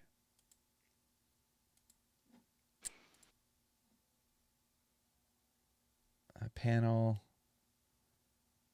That'll be fun. It's like right around lunchtime. So here's my question for you guys and for everybody watching. So this is, Lando and Gavin and all the crazy kids out there. How often do you watch Star Wars, even if it's just on as background noise? Like, how often do you partake in the Star Wars? That's a good question. I've been watching like the shows, but I haven't watched like a Star Wars movie. Yeah, it can even be shows. Yeah, in a while, but like besides like the Mando, I think like the last time I watched the Star Wars movie was when I watched Rise of Skywalker for the first time on Disney when it came out on Disney Plus. I think that might be the first Star Wars movie I didn't see in theaters was Rise of Skywalker. I don't know why. I just wasn't. Yeah, I think because you said how was it? I went yeah, maybe that was it. That was my review. I'll wait for it to come out on Disney Plus. I knew it was coming out like not long after. I was like, check, please. Oh, yeah, gosh. I mean, I saw Solo in the theaters. I saw, all that stuff. All that jazz. You saw all that jazz in the theater? With Roy Scheider, all that jazz?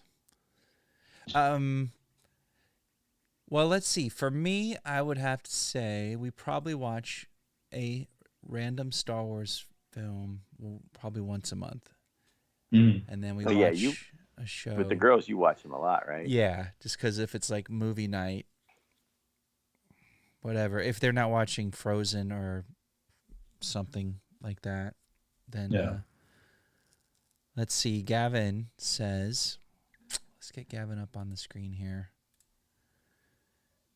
So he watches a lot of Star Wars related stuff like the Lego shorts or Robot Chicken. Okay. But he tends not to watch the actual the movies.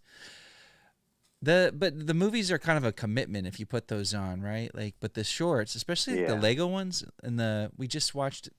Eloise watched the Terrifying Tales for the second time, and I listened as I was working. Mm-hmm. And that's easy breezy. Get in, get out, get some Star Wars feels.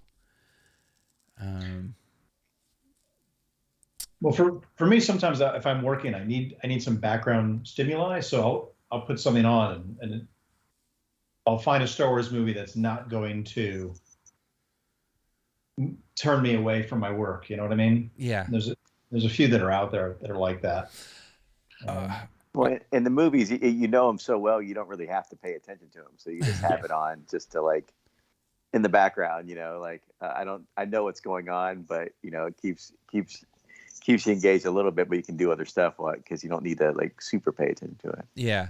Well, in a similar theme, if you jump on YouTube, if you ever need something to listen to, people have compiled these ambient tracks.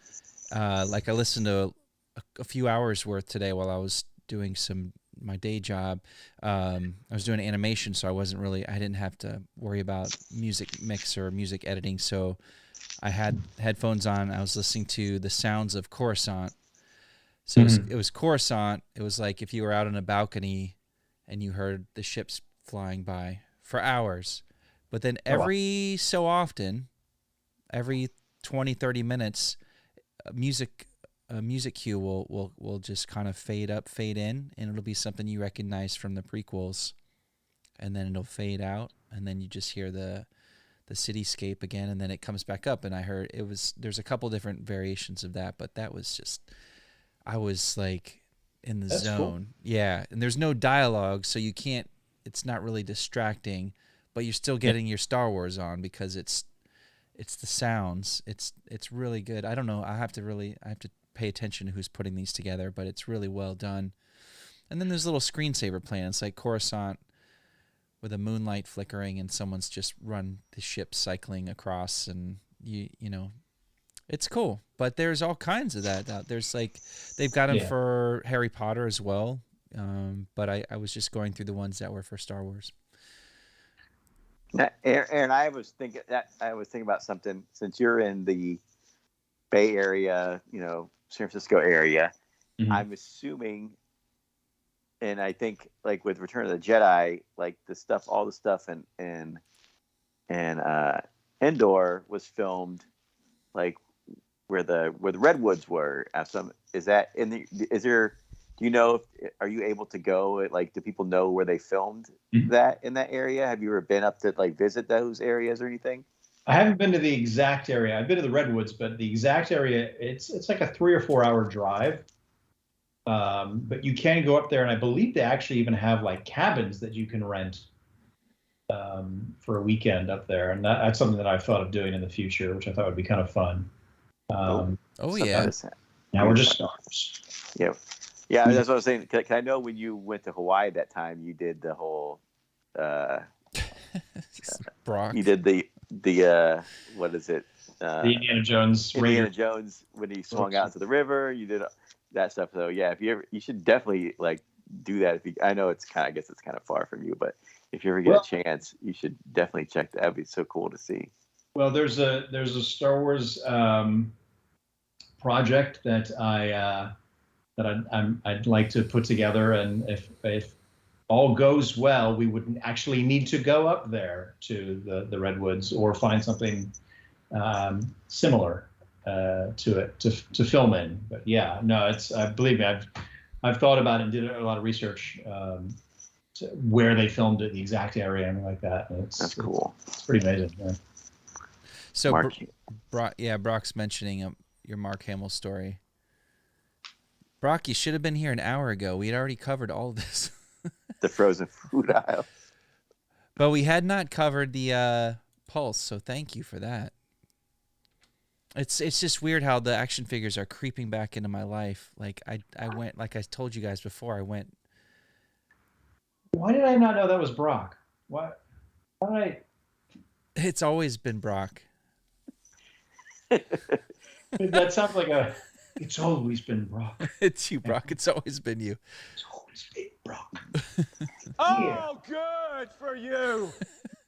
Lando had me ever since Patty Jenkins made Monster. So yeah. All right. Godfather Part 3. Yeah. Yeah. Mark Hamill's in that. God, I feel this. Is he? Feel this Gen X energy we have in here right now. We're so casual tonight. It's crazy. I'm gonna have to like just have some music playing under this episode of the podcast because some slow jazz. I may know something to like make it move faster. I don't know. Well, you know, it's partly it's my doing. I'm like kind of out of it. October 22nd is out of it.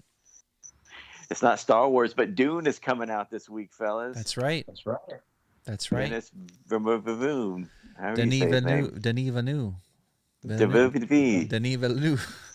I definitely am going to. I'm going to see that. I'm going to go see that. Laura, if you're listening, I'm going to see that. I go see it on the screen too. I have to.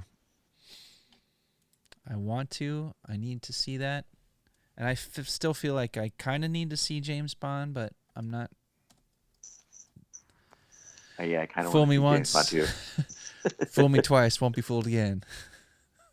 Well, Aaron said it's good, right? Yeah, he says it's good. It's a very good movie. It's very long, but if you've loved Daniel Craig's time as James Bond, then definitely see this on the big screen.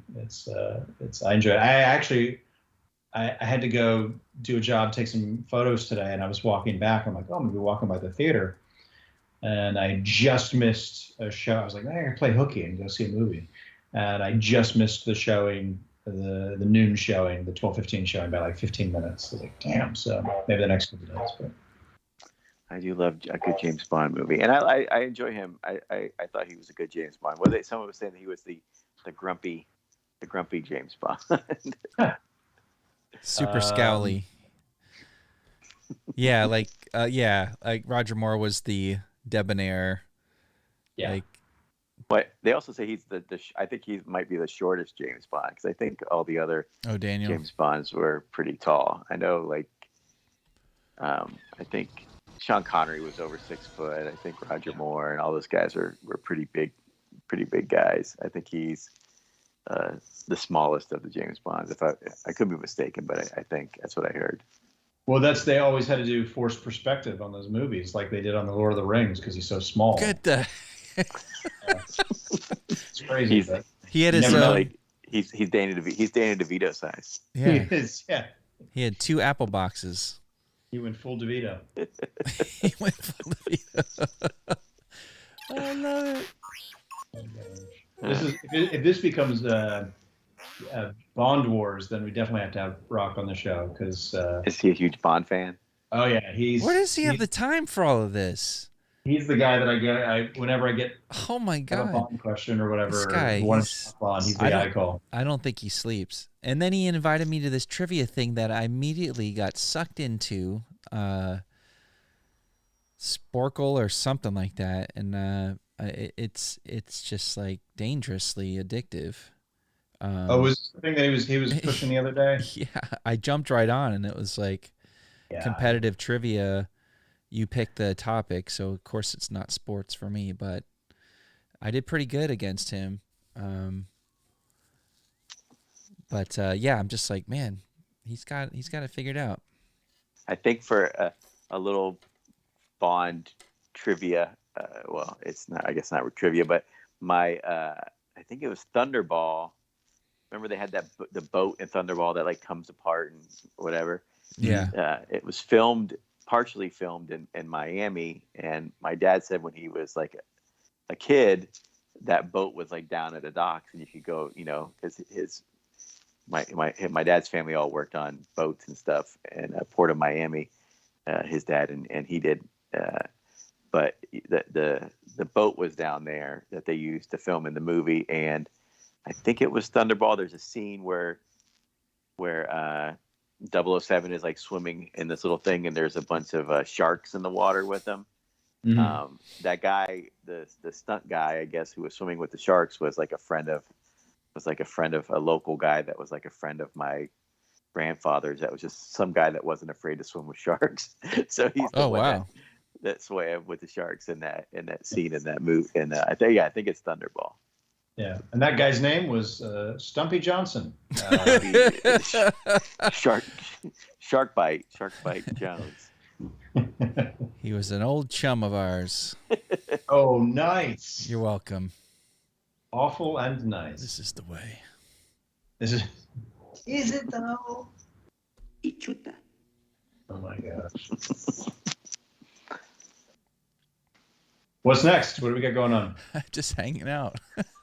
Now we're just hanging out like it's my gosh, the frames per second just like died. It's because you're I have like 40 things going at once here.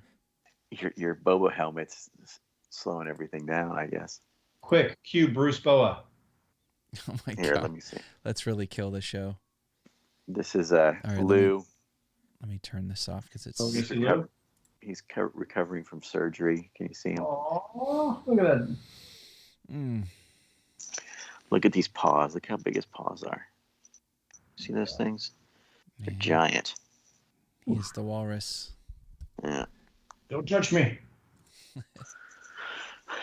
Yeah. Oh gosh. All right. Well, I think we're out of Star Wars news. Let me think. Anything I can think of? I can't think of anything. Brock. Podcasting's Brock. Can you think of anything else we should be talking about? Yeah. He's still getting caught up. He's gone back and listened. He's pulling out his Whoa. He's pulling out his James Bond books to school us. Yeah. Real quick, did you see the Batman trailer? I heard about it, but I didn't watch it. Aaron? I did. It was funny. Saturday, I had some online stuff I had to do, a Zoom call, and they had the DC Fandom, and my son and I were texting back and forth from the moment it started. It was supposed to be, I think, like 3 hours, but it was like 3 hours and 40 minutes, or I don't know how long it was. But it was just, we kept, okay, where's Batman? Okay, show us Batman. And they'd show us something cool. Hey, that looks cool. Okay, but where's Batman? And then eventually, I was on my call when it happened. So I had to wait to watch it. I wanted to watch it on my TV, and yeah, that thing looks gorgeous. Oh my gosh, it does look amazing. Cinematography is incredible. Who's the director on that one? Matthew. He did the Webb. No, he did the. Oh my gosh, I can't believe Reeves. Yes, Matt Reeves. What else has he done? Let Me He In. did the Planet of the Apes movies. Oh, okay. Oh, I love those movies. Yeah. He's also an actor. Awesome. Oh. He wrote Let Me In. He wrote Ordinary Joe. Yeah, Catwoman looked kind of great, kind of cool, mysterious. Is Let Me In is it the American version of that vampire movie? Let the Right One In. Yeah. Okay. Yeah, it's nice. It's pretty good. The original's really good, but yeah, that I've seen it. It looks dark. It makes like Chris Nolan look like Joel Schumacher. It looks dark. Well, I mean, I know people love to. Oh my gosh. But kiss the Chris Nolan Batman movies, but they're not perfect. They're like pretty. I know we beat this horse last week. Come on. Yeah. I like. Was it last week? I still. It was last week. I still think Batman Begins is such a great film that people tend to forget because it doesn't have the Heath Ledger performance in it. Yeah. But I just thought it was everything I'd wanted in a Batman origin story. I was like, it hit all the right buttons for me. But this is interesting because he's already been at it for a year in this film. We don't have to see his parents get killed. We don't have to, Yeah, they don't have to rehash the story again. That's good. Yeah, so that's kind of cool, and it looks violent. He looks ticked off. Yeah. Can you imagine seeing a film version of that origin story again? Could you sit through that? I don't think I could sit through it. You know it's going to happen again. I don't want to see his parents get shot down in slow motion again. Yeah. God bless. You don't want to see the pearls bounce off. I like pearls as much as the next guy, but the string of pearls. Yeah. They're going to do it. It's got to be somewhere. Oh my God. It's going to happen again. We'll see it probably in our lifetime. We'll probably see 5 more versions of it. I hope I don't live that long. Yeah, I'm still, I'm a 1989 Batman guy. So, well, that was what was great about the Flash teaser. I did see that. Oh wait, I didn't see that. Wait a minute. That's a thing? As much as Ezra Miller disturbs me, you should see what he was wearing when he introduced it. He had this like collar on, and I'm like, "Are you in Depeche Mode? What is happening right now? I don't understand why you're dressed like." But he's like Jared Leto. He's like the Kirkman brand Jared Leto. He's good. Dude. What's that movie? Kirk. Don't talk bad about Costco. I love Costco. We just spent like $1,000 there the other day. You can't go to Costco and spend less than $100. It's impossible. No, our minimum. Well, we got these 3. I'm saying if you go to Costco and say I'm buying 2 things, I'm only going to spend $10, $20. Yeah. You're going to walk out with at least $100. Oh yeah, you're right. Yeah, well, we've seen some people just like pop in like it's a stop and a shop and go or a 7-Eleven. Like Laura's always like, why are you here? Like if I lived closer, I would probably do that, but it's the closest Costco to me is almost like a 20-30 minute drive. So if it was close, I would probably pop in for 1 or 2 things. Brock, we love you, man. I'm sorry. I was totally kidding. I'm totally kidding. Yeah. I knew I sounded harsh there. I'm just glad. I'm glad he's tuning in. Yeah. And we got to get him on. Listen, as soon as I can get this show ironed out, you guys are. The screen's we're still lagging. We still have things to work out here. But I'd love to do a 4-up of us, or just Brock and I will get on and. Screw me and Aaron. Yeah, whatever. I gotta go buy milk anyway. At Costco. Yeah, $100 worth of milk. Where's Ray? That's all people would be asking. There's some kind of Star Wars thing. Greg, our friend Greg, he goes to Costco all the time. He lives like right around the corner from it. You guys go ahead. But there's some kind of Star Wars like model thing you can buy there at Costco.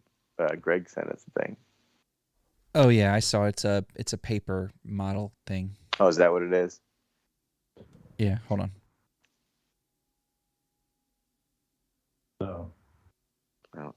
Oh, that's it. He's done. He's walking off the show. He's out of here. He just quit. Oh my gosh. Oh. He's gonna go stand in the like those old movies of Sasquatch. Just. I feel like he should have go stand in the corner like. He's going full Blair Witch on us. Blair Witch. Oh no. Oh no. What's he doing now? Oh, he's gonna put on a helmet. This is exciting. Now he's just. What? Oh, what's this? Oh. Is that the Marshal? Whose is that? Oh, I don't think his mic is working. That's pretty awesome, though. That's the Marshal. Cobb Vanth? I reckon so. Cobb Vanth. My name's Cobb Vanth, and just rewatched that episode again. This armor, it's a little big for me, the armor. That's a Western. That is a Western episode. Yeah. They're Cobb just Vanth like makes me want to say pyro processing. Dude, but when he in Mando, when they head off in those jetpacks and they're like, this is the only way we're going to do this. And they're like, that's what it's all about. I literally look at the screen and say, girls, that's what it's all about right there. Right there. I need to rewatch season 2. That is awesome.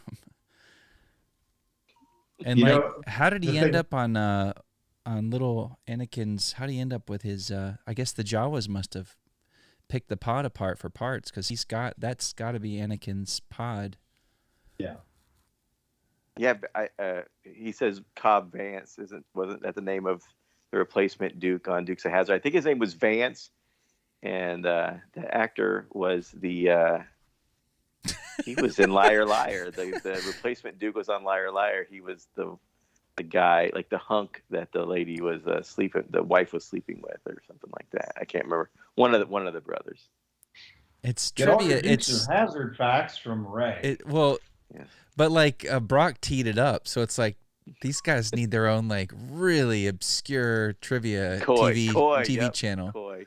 But yeah, Vance, I think he was in Liar Liar. That's the only other thing I remember him being from. He was when he like makes him like yell that he was sleeping with the wife or whatever in that one scene.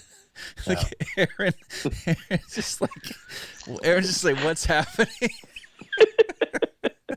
Gotta buy milk. This thing is off the rails. All right. On that note, do you want to give us like one recommendation? All right, give us 2, Ray. I'll give you one, and I'm going to go into Ray Cam. It yet.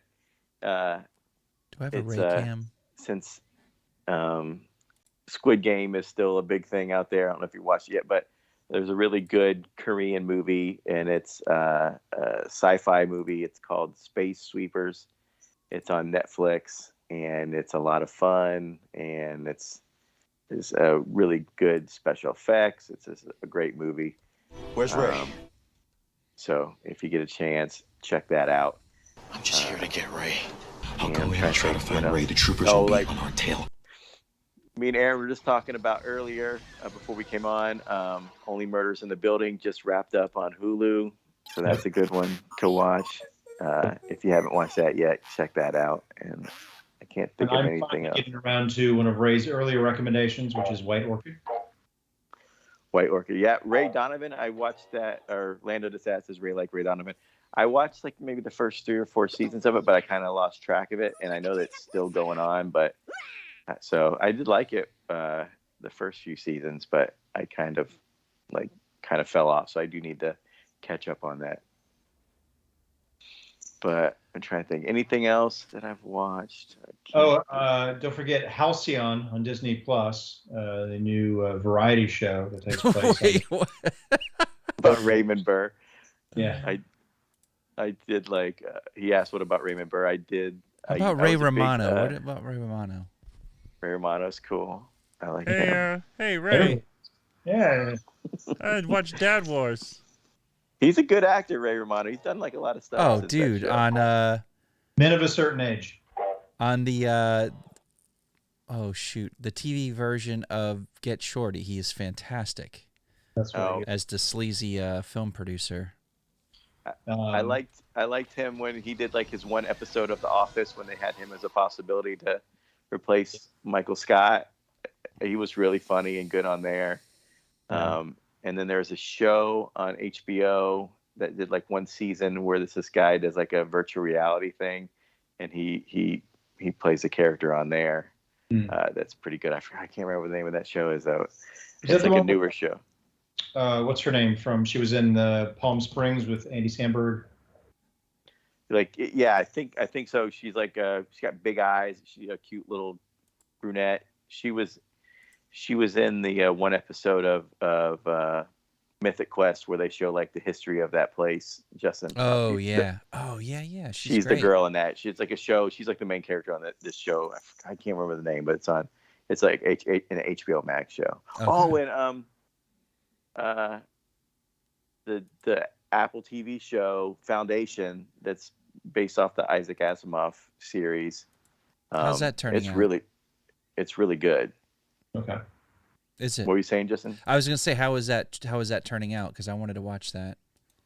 I like it a lot, man. It's like, yeah, you can tell they put money into it, and it has your guy, Charles Harris is in it. Jared Harris. Like Charles Harris is a football player. Charles Harris. Don't say hook. He's in it. And Charles Harris, the football player. How great would that be? Yeah, and down said height. the guy from what's that show, Aaron, about the Blue 42. Blue 42. The guy from I said scrimmage. What's the show about the Texas computer company, Aaron? Texas Instruments. Oh, Halt and Catch Fire. Yeah, the main guy from *Halt and Catch Fire* is on that Lee show Pace. too. Lee Pace. Yeah, Lee Pace. He's awesome. I love him. That's like the two biggest actors that you would know from Lee that Pace show. But is it's great. so far, I think they already approved it, or they've already greenlit the second season. So. Oh, they're playing us out. Oh. Space Sweepers. Watch Space Sweepers. That would be my biggest. Kristen Milotti. That's the girl. The one. Is that her? She's awesome. Yeah, she's great. That's one of my favorite episodes of Mythic Quest. Is that one? Gosh, that's so good. Oh, now they're starting over, so we can start the show all over again. Oh my God, please. Brought to you by Dads. Guys, one day we'll look back on this and say, what the heck were we thinking? Well, actually, we'll say, remember we didn't have much Star Wars to talk about, and then we'll have all this Star Wars to talk about soon. Yeah. I know what. Should we just take a hiatus? Do you want to take a 2-month hiatus? Or 70 days? It's up to you. I think our next show should be we should do some research and find out what pyro processing is. And then, I really should have one more time. Just yeah, and I'm sorry. I really should have I liked talking about those new novels. In fact, I think we should do homework. I think we should each be assigned one of those books. And then we should have Brock on. We should have like a book club, and we should go around and spoil it for everybody else. Yeah, we'll do the pyro processing. You want to do it now or on the way out? Just do it now. I just want to hear it. We'll do it live. Let's see. But yeah, I really blew it on the adult drinking excuse on the ship with Star Wars thing. I didn't do my homework on that. Sorry. We'll just, as soon as someone goes on it, we'll just pull their footage off of YouTube and we'll show it. Okay. And they use something they call pyro processing. The interesting thing is they call it pyro processing, but it's a molten salt process. They're dissolving this thing in a molten salt, and they're doing electrochemistry on it. Why don't they call it molten salt? They want no association with molten salt. To create images, 映像はいつも always a challenge. 可能性への挑戦だ Digital What has been pyro processed? Morton salt. Oh, jeez. Everything just goes off at the same time here.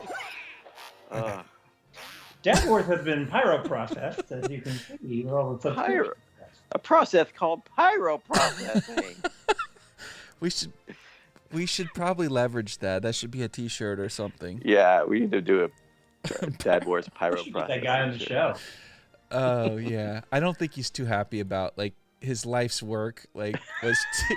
to talk about this subject, pyroprocessing or whatever it is, and then like all it turned into is a 20-second meme. This whole thing. Oh man, who out there enjoys pyroprocessing? Anybody? I don't, all right, I'm gonna have to look up what that is. My I don't know. gosh. I just love the way he says it. Pyro meaning fire, processing meaning cheese. That may not be true. All right. All right. So, yeah. Everybody who's watching is already subscribed anyway, but just in case, on the off chance that someone that we don't know is watching, please hit the like button. What's subscribe. The subscriber We're up to 60. count? We've got 63. We flatlined for like 2 weeks, and then a friend reached out to me today I haven't talked to in a while, and I told him about it, and he subscribed. So there you go. Cool. Grassroots. We're just getting one at a time. Yeah. We just need to make friends with 5 million more people. And I thought you were going to say something else. I don't know. What would that be? Do we want to know? Just got to make friends with the pyro processing. Oh yeah. No, Brock, do not just stay right where you are. Do not.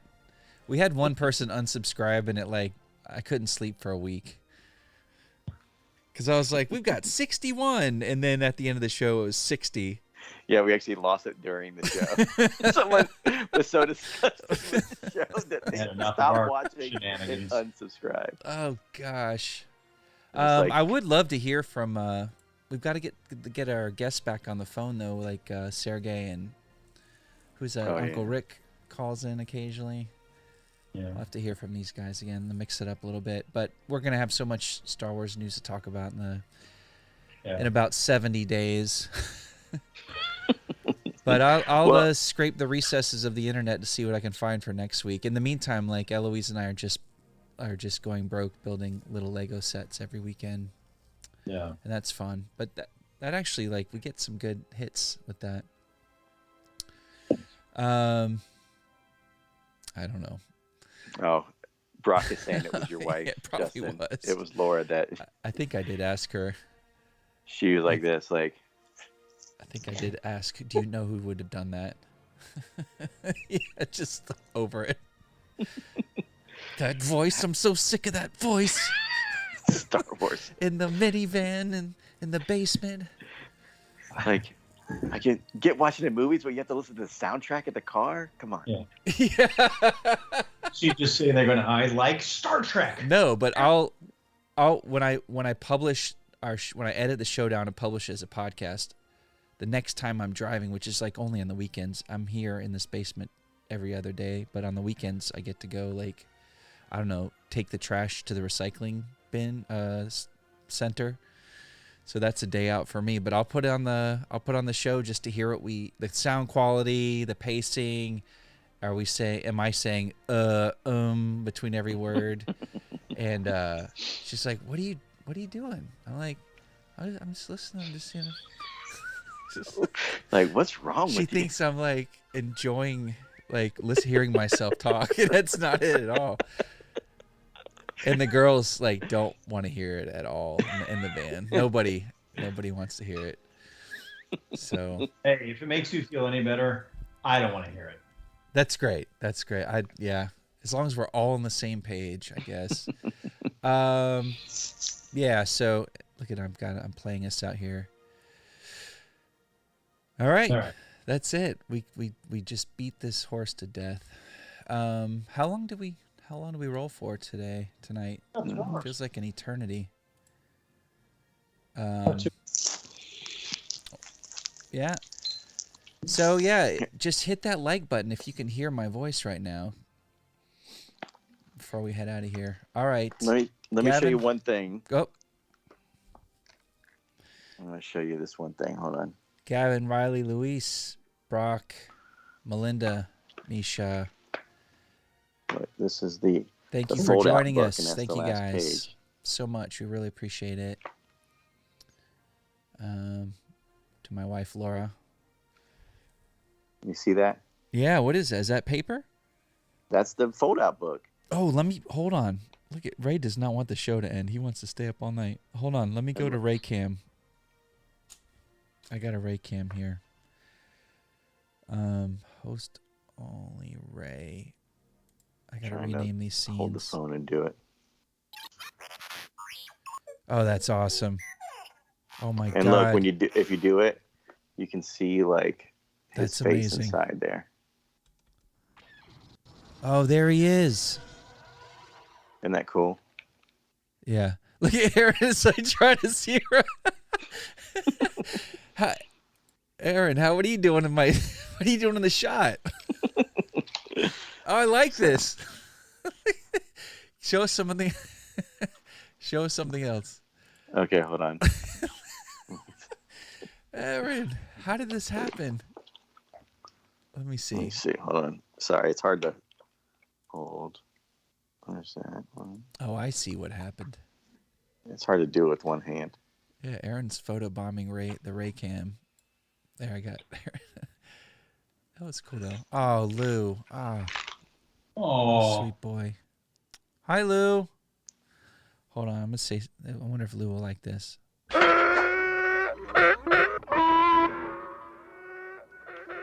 No, he's gonna have little doggy night terrors tonight now.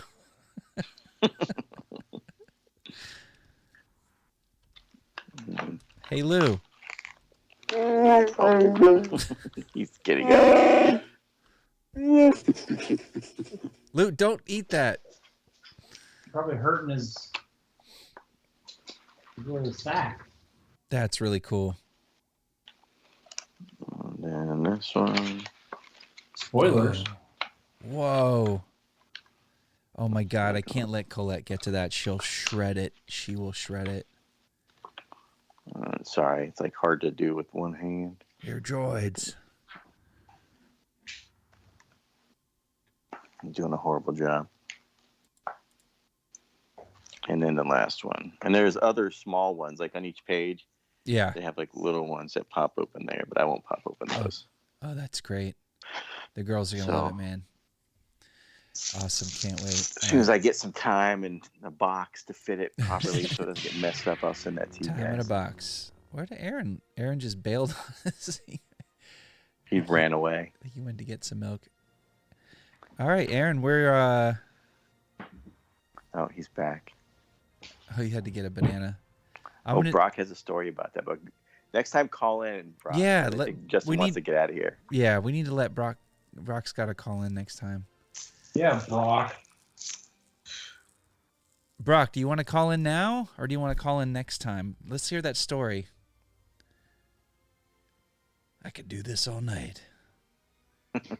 Brock, I'm gonna get you tied into my mixer here, so give us a call. Oh, hold on a second. Oh, shoot. Wait, don't call yet. 1-800-DAD-WARS. 1-800-DAD-WARS. Give us a call. Wait, I just got a new phone, so I have to sync it to the mixer. Oh, this is compelling. Next time. Oh, he said he'll do it next time. Yeah, because no worries. This phone is not. Oh, good. That's it. We're going to end on a cliffhanger. But I do want to do a book-centric episode soon. But not tonight, because who wants to talk about books at midnight? I can't. I don't know how to read, so I might have to skip that episode. Audio books. Sound it out. Okay. We're good there. iMac. No, that's not what I'm looking for. All right, this is Aaron eating a banana. Hello, what have we here? Bananas are delicious. We'll do it live! See, by the time we do the show, you guys have already eaten dinner. Yeah, 8 hours ago. I'm gonna go eat like several fistful of peanut M&Ms in bed. Got a big old bucket of M&Ms from Costco that I got for Laura, and I've just been. What did I say to you the other day when you told me? Oh, yeah, you told me you went to Costco. Like, I'm getting this barrel of cheese balls. That's what people do. This is mine. But yeah, she just has this thing for peanut M&Ms lately, and it's just like it's so dangerous in our house because I will find them. Stay alive no matter what occurs. I will find you. I was introduced to peanut M&Ms by my friend, and those are lethal for me. I will just eat them. Jeez, I know you cannot stop. There's so much happening. It's like the shell is perfection, like that candy shell, and the crunch of it, and then you get through that, and you're breaking into a big layer of just chocolate, milk chocolate, and then you get to that peanut, and then it's just like it's a drug. And have you ever tried to just put one in your mouth and just let it melt in your mouth, like the shell, and then you just have the gob of chocolate? Have you tried that game? No. You can't. It's almost impossible. Like you're can't do it. You have There's to. a term for that. There's actually an actual term for doing that. Okay, what's it called? Diabetes. Pyroprocessing. Is that what he was talking about? Yeah. Oh. Oh gosh. Oh, I think we have to end. My phone just said low power mode. Finally, that's what we were waiting for. All right.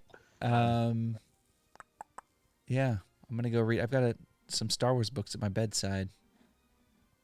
I'll go read that. Eat a bucket of M&Ms.